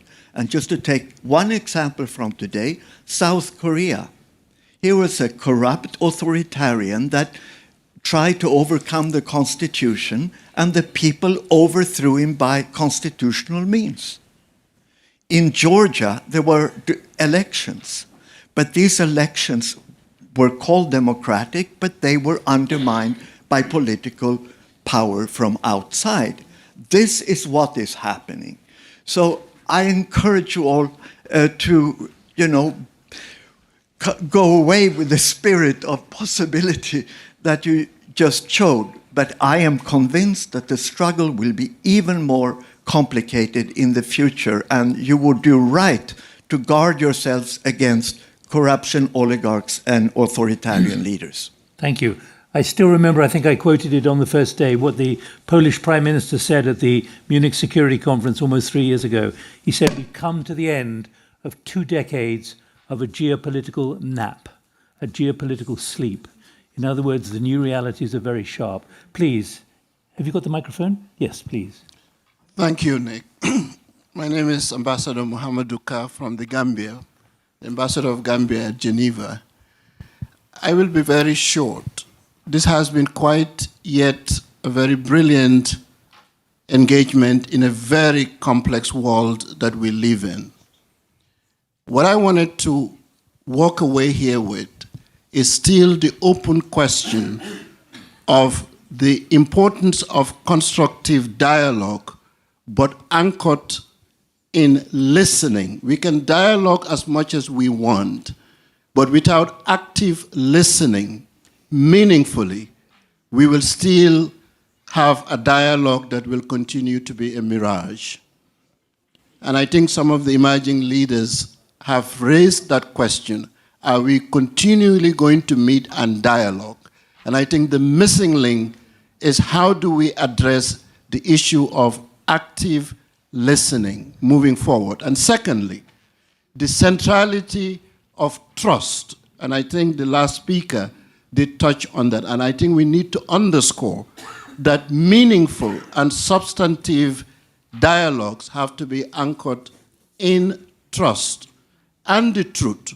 We ought to be ready to dialogue the difficult and sensitive questions confronting each other, the contours and borders of the sharp edges of the most difficult questions and sensitivities of the global community in a changing geopolitics and changing power base must be discussed. And it's the elephant in the room that keeps on avoiding us. The widening gap within the South, we don't have our act together within the South in itself. It's messy. And we ought to be able to talk about these things. Why is it messy? How are we going to lift ourselves from the mess moving forward? So the issue of listening, truth, trust, discussing the uncomfortable and the sensitive issues that remains silent. We must talk about that. And thank you so much. So far, only men have put up their hands, and only people of a certain generation. I would encourage you, if you've got a big idea, wherever you come from, let me hear it in the next 20 minutes. Who's got the microphone? You, and then I'll come to Marcus in a moment. Oui. Merci. Je veux juste revenir sur la question de l'histoire. Merci Renato de l'avoir dit. Je suis historien, donc vous m'avez conforté dans mon domaine. I mean, I was glad to hear some of the insights and ideas shared, and also the question asked by my question, Najib, about the issue of memory, because both of these issues are connected to identity. It is true that we are the fruit of multiple identities, and this identity multiplicity. So it's important to preserve it and to ensure that others do understand it. We need to convey it to others. Sometimes we aren't as effective, and sometimes we are more effective within our nations, within our states. This might trigger issues sometimes, even when there are identity contradictions. But we need to go beyond this right to difference, which is an absolute right, in order to create identity communities, be they national, regional, continental, and whatnot.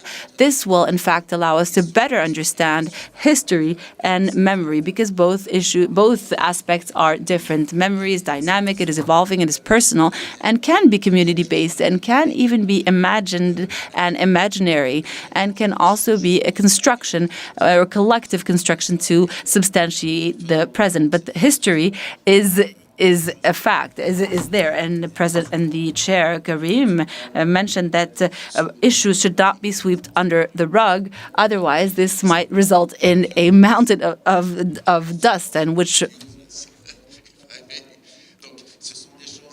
So these are extremely important issues that we must avoid. So let's avoid blending all of these. Memory is personal. It's important, that needs to be preserved and passing it on. And history, however, is paramount. It needs to be established. It needs to be criticized, analyzed. And so the Atlantic definitely has lots of facets and aspects that might emerge. Marcus. I come from Brazil, and we always say in Brazil that we are persistent and we are resilient and we never give up. And I think that after the conference that we have discussed, we have covered many negative things, but you should remember that it's not all the world that is like that. It's not all the world that is fragmented. There are many parts in the world that are doing well and can teach us many lessons about the future. So I think that if we end this conference on a negative note, it's only because we are increasing the eyes and the sight on something that is negative, when we should be looking forward to building a better future. So I think, there are many things that are negative around, but it's time for us to go back to the things that we're doing well. Globalization, we should talk about this again. We should talk about the positive things. Not adopt an agenda that is negative, that just because a few countries are not doing so well, that doesn't mean that everybody is in the same place. And as Confucius used to say, if you want to move mountains, We should start with one stone at a time. So perhaps this is what we should be doing here, getting our stone and making the world better. But there are better places that are doing very well. Right. Thank you, Marcus. The lady there. You've got the microphone. Hi, Nick, and hello, everyone. My name is Marie Noel. I am from Ghana, also Nigerian, and I'm one of the emerging leaders. I just wanted to talk about three quick things. Keep it quickly. And the first one is about representation and creating spaces. I think for all of us, there's a lot to learn, right? It's not just one group of people. I think there's a lot we need to recognize and take into account. And sometimes, if I can say, for some people that are in the quote-unquote New South, Global South, in the past, you've had to be in spaces where you were tokens. And so sometimes it's a bit hard to understand the way to get people in there. So I think one of the messages to people who look like some people who come from institutionally marginalized people is to understand ways to get us into those rooms that we need to be in. And the second thing I wanted to talk about is when it comes to development, a lot of the times we make it seem like it's entirely technical, and I think it is not all the way technical. Quite a number of times it's quite political. And I think those of you who've had that experience need to be a bit more truthful about the process and the ways to get things done, and also why things don't get done. The last thing, very quickly, is about democracy, especially on the continent. It's been one of the main topics here. But if we look at democracy on the continent, and from Afrobarometer polling, it's only about 66% of Africans support democracy. It's been declining, but there's still great support for that. But only 37% of people are satisfied with democracy. And I think that's one of the things we need to have a conversation about. The main reason for that is economic and social issues. A lot of the times, the top priority, according to these polls, is jobs. And so one of the things I want to mention is the data exists, especially if you look at the countries that have had coups recently. If you look at the trends from Afrobarometer data, it was there. You could see the increasing preference for sort of one-man rule and military. Like, the data is there. So we need to be a bit more honest about not looking in the right places or avoiding the truths that we wanted to see. But also, yes, just to reiterate that in the rooms that you are in, the priority for a lot of young people is jobs. And so please remember that in your contracts, in your dealings, and whatever, how many jobs are being created, because that's really what quite a number of people need. Thank you very much. Move the microphone to your right. The lady here. Hello, everyone. My name is Hiba Ouzawit, and I am a second-year master's degree student here at the Faculty of Governance, Global Affairs. And after hearing all the insights in the room, I just remembered a concept that I studied 2 years ago, which is punctuated equilibrium. This concept is actually inspired from paleontology, and it means that species refuse to change, but after consequent pressure, the change is going to happen.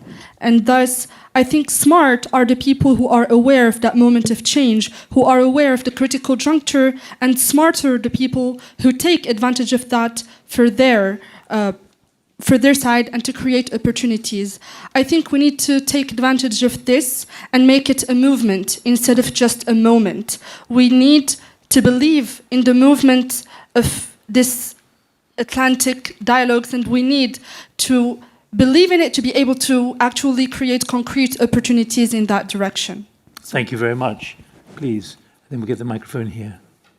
So I'm one of the folks who earlier raised my hand saying feeling bad. I will qualify that by saying that in my own life, I feel like I have a lot of privilege and a lot of good things that I look forward to. But the reason Where do you come from? Oh, hi, I'm Theo Skiatis. I come from Cambridge, Massachusetts. But I think the reason that I feel concern is, and I jotted down a few thoughts. So I noted a few things. One is growing concentration of power and rising wealth inequities, declining trust in public institutions, backsliding democracies globally, including in our own case, Donald Trump assuming the presidency in just a few weeks, rising and complexified conflict, so unprecedented global refugee crises, and a conflict in Israel-Palestine that continues unabated and has spilled over into its neighbors. Explosions of untested technologies that exacerbate pre-existing inequities and further complexify all of the challenges we're already facing. And last but certainly not least is it doesn't feel like we're addressing climate change realities at the pace at which they need to be addressed. It feels like we're constantly falling short. So you're certainly not reassured. I'm concerned, but I guess it calls for greater collaboration, and efforts like this I think are exactly what we need. But yeah, I hope that we can work together to address these complex challenges. I think that my name is Maged Abdelaziz. I'm from the League of Arab States. Having worked with the United Nations for long, I must say that we all agree that we're passing a difficult time, whether it is at the multilateral level, at the global, or at the multilateral level, at the regional and sub-regional.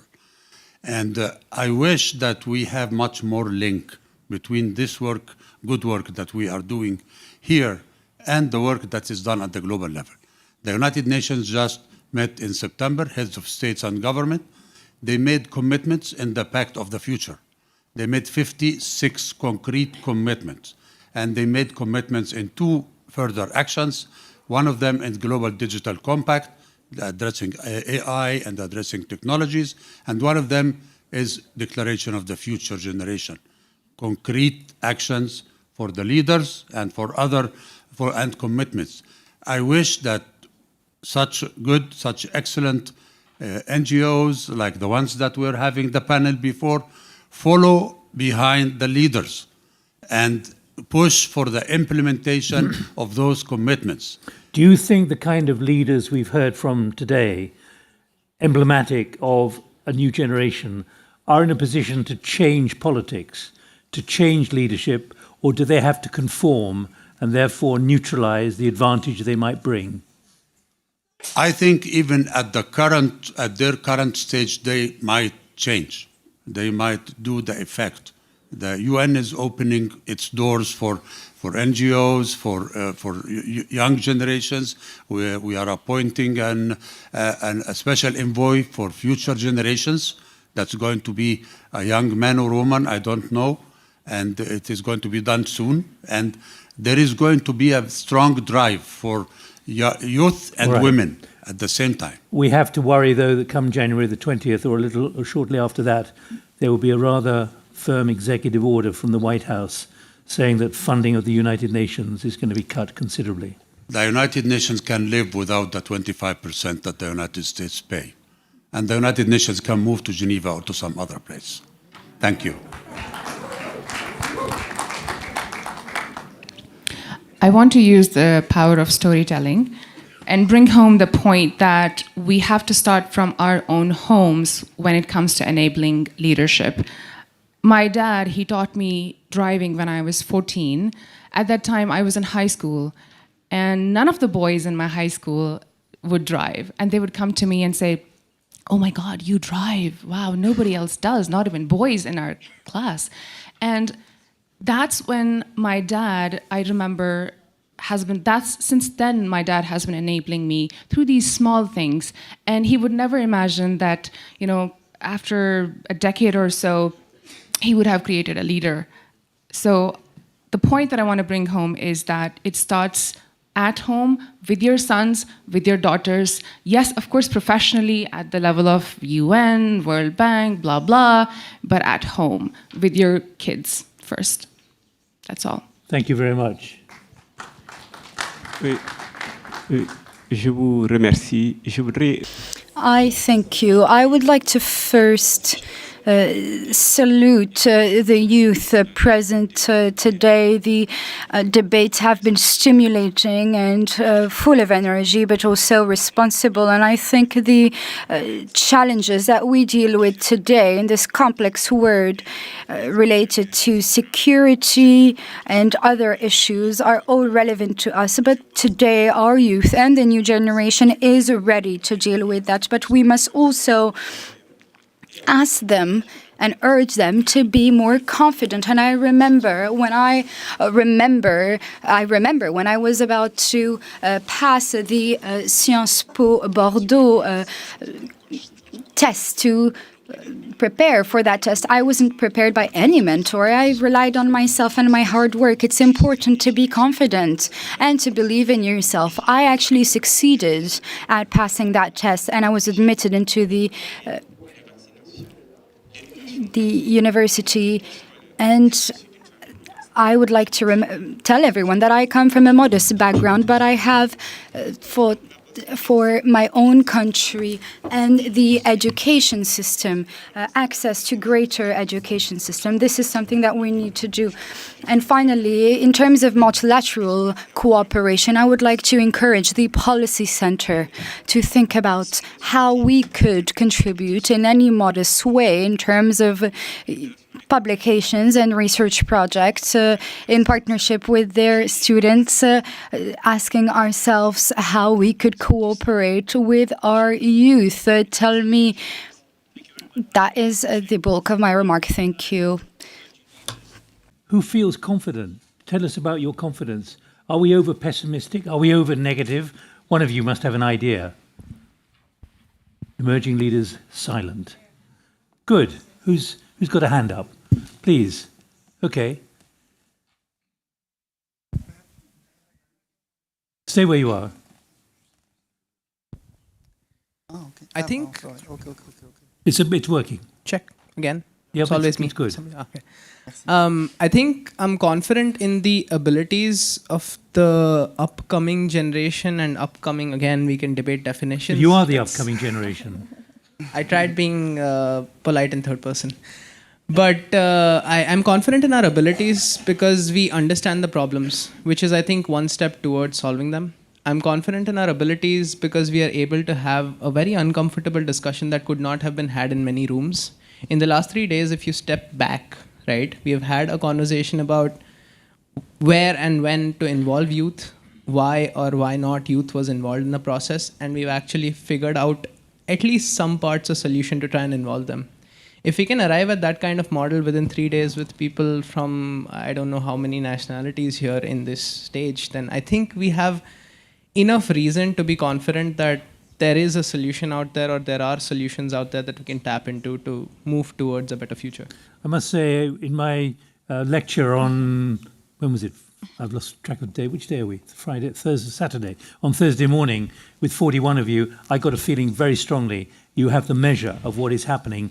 Even if you're not over-optimistic, you are positive that you have a grip of the enormity of the variables, and I see a few heads shaking. Does anyone want to come in on that? Is that a hand going up, please? I found it more reassuring than talking to a lot of chief executives or a C-suite in a company, that there seemed to be a more practical measure and acceptance of where we are, what the challenges are, even if there are uncertainties ahead. Hi, my name is Melissa. I'm from Argentina, and I'm one of the emerging leaders. We kind of had this discussion when we were with you, where the world seems very catastrophic. It seems like, there's more wars. It seems like everything is going really bad. But to be honest, when we look at statistics and things like that, I'm a journalist myself, and we have a lot of discussions on, well, actually, we narrate the world, but maybe the world is actually doing way better in some things than before. And what I thought when you just asked this question right now is, I'm optimistic because I have more rights than my mom. I have more rights than my grandma. So whenever I get asked that question of, in which era would you have wanted to live? I want to live now, because a couple of years ago, I would have had way less rights. And being from Argentina, though, I'm learning that you can lose those rights very quickly. But I think I'm optimistic because of that. And I think that we're trying to open the door for new generations for the things that we haven't achieved yet. So I want to call myself an optimistic. All right. And this time last week, Syria was changing hands. So we have to be relatively positive that these kind of things can happen, even if no one had any idea that it was going to happen. Yes, thank you, Nick. I would like to bridge between what is said right now and the discussion of Mr. Renato Flores and Paulo Magri. I think that fragmentation also brings opportunities. Fragmentation allows to have dots to harvest, outcomes to collect, and this, when you read,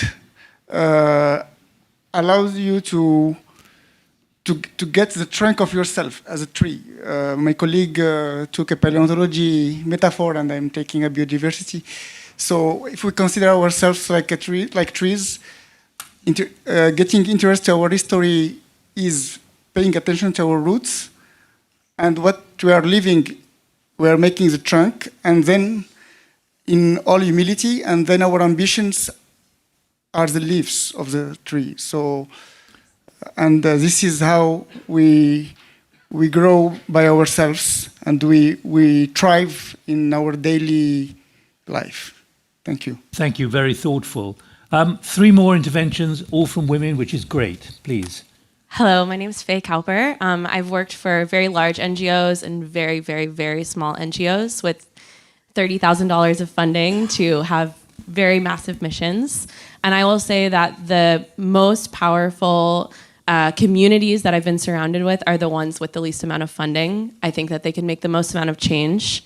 I've seen $1 million projects be completely wasted on useless technology initiatives and hundreds of dollars be impactful for hundreds of kids across rural Morocco.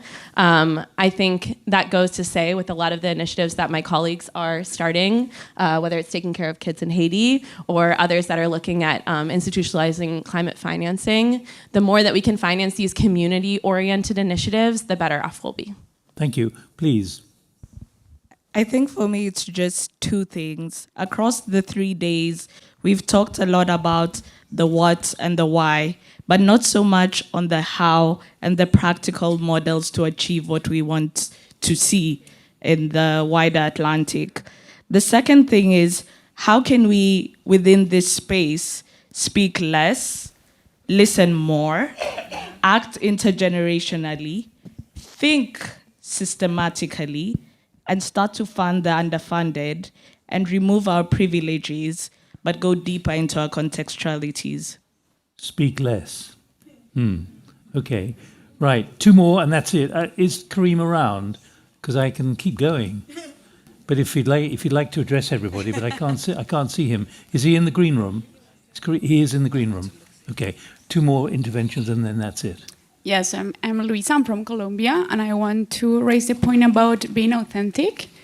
I think the young generations, sometimes we're losing, I'm an emerging leader myself, sometimes we're losing that authenticity because we have to adapt to the system.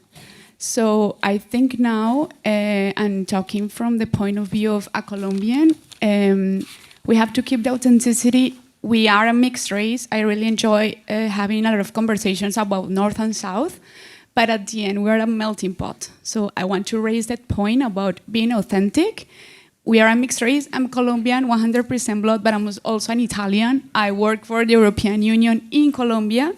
So I think the power of being mixed or of being exposed to other cultures like here is a really big reason to be positive, not optimistic, I are positive, but to be positive of what is happening in the world. Thank you. One more time. I have to say I hear the word authentic being raised more and more. We should have a discussion just about authenticity and what it means. Hilary. Okay, Hilary from Malta and London. I just wanted to answer your question about whether we should leave here feeling more optimistic or pessimistic. Or positive or negative. Positive or negative. And I think I came here feeling a bit more negative, and I think Theo has raised all of the challenges we face. But the beauty of the Atlantic Dialogue is this is a space that does bring together people who care, who are willing to give up the days of the week to come and have these conversations from business, from policy, from think tanks, from every single sector. And I thought I'd just leave us with one point, that we've brought this conference back to Rabat, and I always do a bit of research before I come here. And I read before I came that the word Rabat means stronghold of victory. So we came to talk about fragmentation in a place that means the opposite. And so if we take that word stronghold, I hope that all of us can go away and hold strong to that. If we work together, that is how you get that victory. And so I'm going to leave more positive because of that. Great.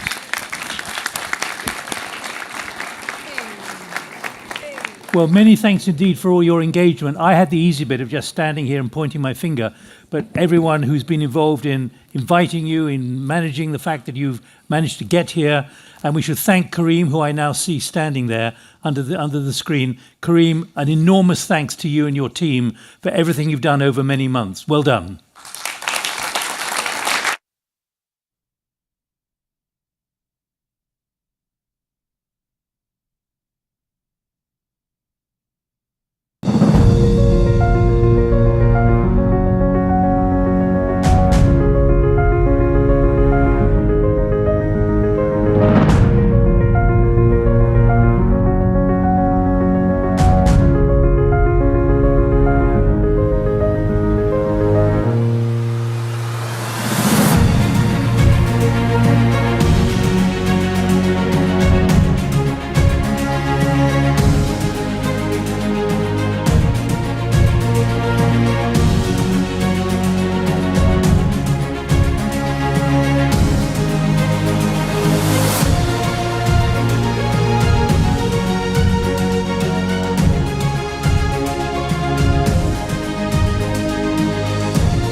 And now, please welcome to the stage for the closing remarks, the Executive President of the Policy Center for the New South, Karim El Ainaoui. Thank you.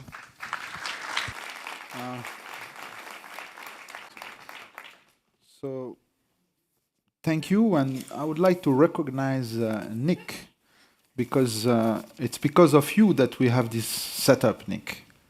You remember, we came here, I had you speak to our students, and then you visited and we talked about it, and so thank you, Nick. This is his idea. This round, you call it studio, or it's I think it's a nice setup. Let me start with, it's interesting how the discussion at the end always becomes a little bit of an introspection, isn't it? What does it mean? Why? It's the last day and we have absorbed so much. And it's over. Exactly. So it's a process. And it takes time to put ourselves in conditions, in predispositions to do things, to decide, to take decisions. It needs to sink in. And it's part of the formula, it's part of the drug that we provide as think tanks. We provide the condition, like in a clinic, for this to happen. And it's not an easy process. And it is a costly process to bring you all here, to end up in a philosophical introspection. It takes a lot. It takes a lot. And one of the sort of preconception we have on public policies is that it's often, we think, and we don't really think, in fact, that it is easy. This is very difficult. And it's very difficult at the individual level, and it's very difficult collectively. At the individual level, because, as I said earlier on, our brain is not wired for that. Our brain is lazy. He likes routines. We don't like to be challenges. We like comfort. So, one of the specificities of the Policy Center is that we've, over the year, developed a, thanks to all of you, you don't know, but you've been guinea pigs. We've developed a certain view of public policies in their psychological dimension and psychoanalysis ways. And so it's painful, it's costly, it's difficult, it requires expertise. You need to fight the natural tendency of the brain. So you need an instrument and you need methods. And you need commitment, of course. And this is what we try to provide to follow on the discussion we had on think tanks, which was a bit part of an introspection as well. So it is an introspective, in a way, Atlantic and conference. Last year was an assertive conference. The title was an assertive Atlantic. We're becoming more mature by becoming more sort of, a little bit higher, a little bit, looking at ourselves from outside rather than doing things. Renato, yes, confusions of confusions. I know where it comes from, complexity, but it doesn't come by accident also. Will and reason and science are not enough. You need intuition, you need also art, you need collective,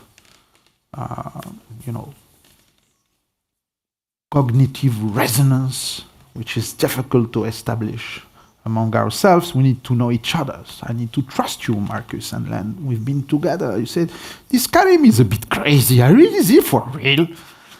Or is he just, playing an art play here?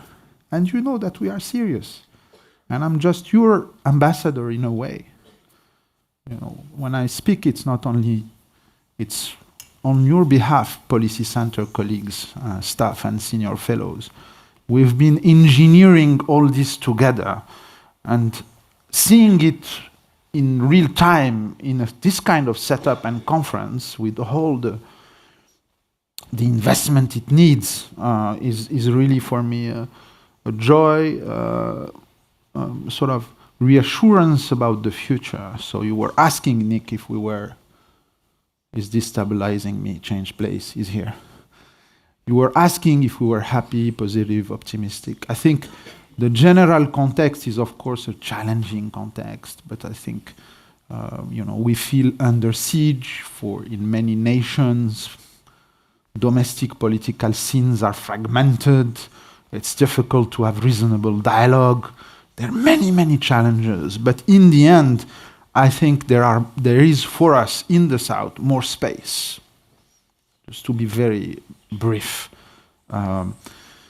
there's more space, but it means it's more difficult.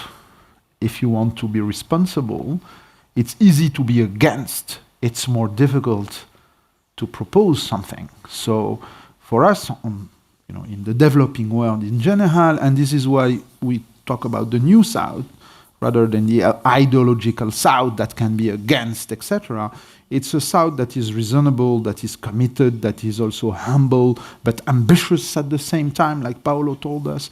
So, but it takes investment, it takes work, it takes a generation of well-trained citizens. More difficult, more complex, and we still want to be in interaction with our friends in advanced economies and in the world, and it's what Morocco stands for. It's not by accident that it's happening. It's very special. It's a very balanced geographical composition. You guys are coming for 4 continents, grosso modo, for very well equilibrated, if I exclude Moroccans that are of course overrepresented. But otherwise it's very balanced. And that's in itself a message. When we started this, Jan, without sort of insulting, it was not the case. It was mostly north. Where GMF was smart, they accepted to venture in this dangerous south. Oh. You see, it takes people. People matters. Personality matters, and this is why it worked. And now it's having its own organic life, its own culture that we've built together over the years. And it's interesting. The discussion became more and more philosophical, in the end, because of course changing things is about philosophy as well. It's not only about technicalities. The second point I would like to say is that all this is not a linear process. It's an exponential process. You need to invest a lot and you have not much progress. It's quite linear. But at some point you reap the benefit of your investment and it becomes non-linear. And I think on this conference we reached that stage of non-linearities and a positive sort of exponential slope. I can see it in many ways, and it's of course thanks to you. We will continue on the Atlantic. Look on our website. There's a regular flow of publications, but we also upcoming in Brussels an Atlantic Strategy Group with the GMF and Jan and a few other partners. So if you're around in Brussels, you're most welcome around mid-January. So this is not, as I said in the introductory remarks, just a one moment. It's a process. The other point I wanted to make is a concrete proposal without opening the debate again on development finance. But I think we reached the point, and that's a message to our partners that are in governments working on the Atlantic. We reach a point, I think, where we need a mechanism, we need an instrument. Don't get sick, guys. We want you in good shape for the reception. the reception later on. I'm not going to be very long. So we need an instrument, and I think we need a financial instrument. We need some money. And this financial instrument shouldn't be only public money. It should be a combination. We need to find a structure where in the governance we can have the private sector and the public sector, and something that is Atlantic specific. So I think that's feasible. We have national development banks and instruments and bilateral and development institutions in advanced economies. We have development banks in the South in many countries, and we could do something together. And it's quite simple in people that share a culture in the financial sector. They know how to do that.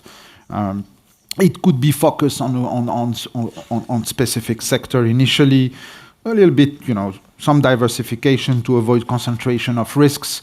Let's put some innovative finance at the service of the Atlantic, both development and climate.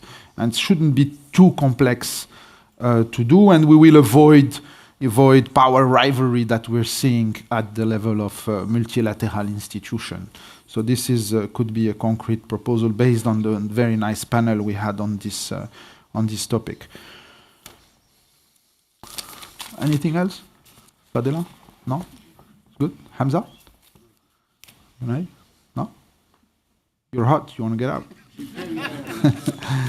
Gil, anything? Good? Okay. Huh? One comment. Tell me. Hair was mentioned. Who? Hair. Yeah. One of the emerging leaders mentioned hair. Yes, hair. Gray hair. We have both gray hairs. Hair. Yeah. And I really recommend this novel called Americana by a young Chimamanda Adichie, Americana. It's about global issues. But And hairs. It's about hair. Okay. Excellent. Americana. Recommended. Let me close now and thank you, all of you, participants that have been resilient to stay until the end, but you're reaping benefits because you've been listening to colleagues and ideas here. So it's rewarding to be resilient. There's some moral justice in the world, I think, Renato. Let me thank my colleagues here, the staff of the Policy Center for the New South.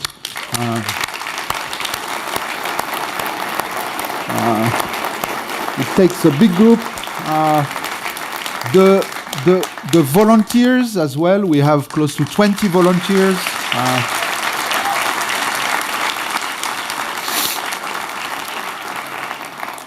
Lilia was one of those, as she told you.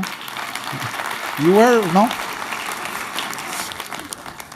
So let me thank also, of course, moderators, speakers, and participants, all of you that have taken on your time to travel to Morocco and to be with us here at this conference, and colleagues also on the campus here that have been very helpful in making sure we have a flawless sort of entries and exit and all kind of support that they provide on this campus. So many thanks again. Safe trips to your homes, and looking forward to seeing you in a bit for the reception. Thank you. Ladies and gentlemen, with this, for joining us at the 13th edition of the Atlantic Dialogues, and hope to see you next year. Participants with blue. Under the high patronage of His Majesty King Mohammed VI, the Policy Center for the New South is organizing the 13th edition of the Atlantic Dialogues Conference, scheduled to take place from December 12th to 14th, 2024, in Rabat, Morocco. This flagship event will convene over 400 distinguished leaders from the public and private sectors, civil society, international organizations, think tanks, and the media across the Atlantic Basin, fostering open and candid discussions on pivotal cross-regional and cross-sectoral challenges. This year's conference marks a significant evolution, transitioning from annual thematic focuses to a broader, more inclusive approach emphasizing the wider Atlantic space's core values and strategic importance. The agenda will delve into critical topics such as geoeconomics, regional security, democracy, migration, and the energy transition, with a particular emphasis on the African Atlantic region. Participants will engage in over 11 plenary sessions, interactive town halls, thematic breakout dinners, and intimate night owl sessions, all designed to encourage meaningful dialogue. The Atlantic Dialogue's Emerging Leaders 2024 program will bring together more than 40 young changemakers across the Atlantic. These emerging leaders will participate in a tailored leadership, policy and networking program, fostering intergenerational dialogue and bridging generational and perception gaps. Building on the previous 12 editions, this 13th edition will be a platform conducive to navigating the complexities of the Atlantic region and working collaboratively towards a more integrated and prosperous wider Atlantic. For more information, visit our website, atlanticdialogues.org.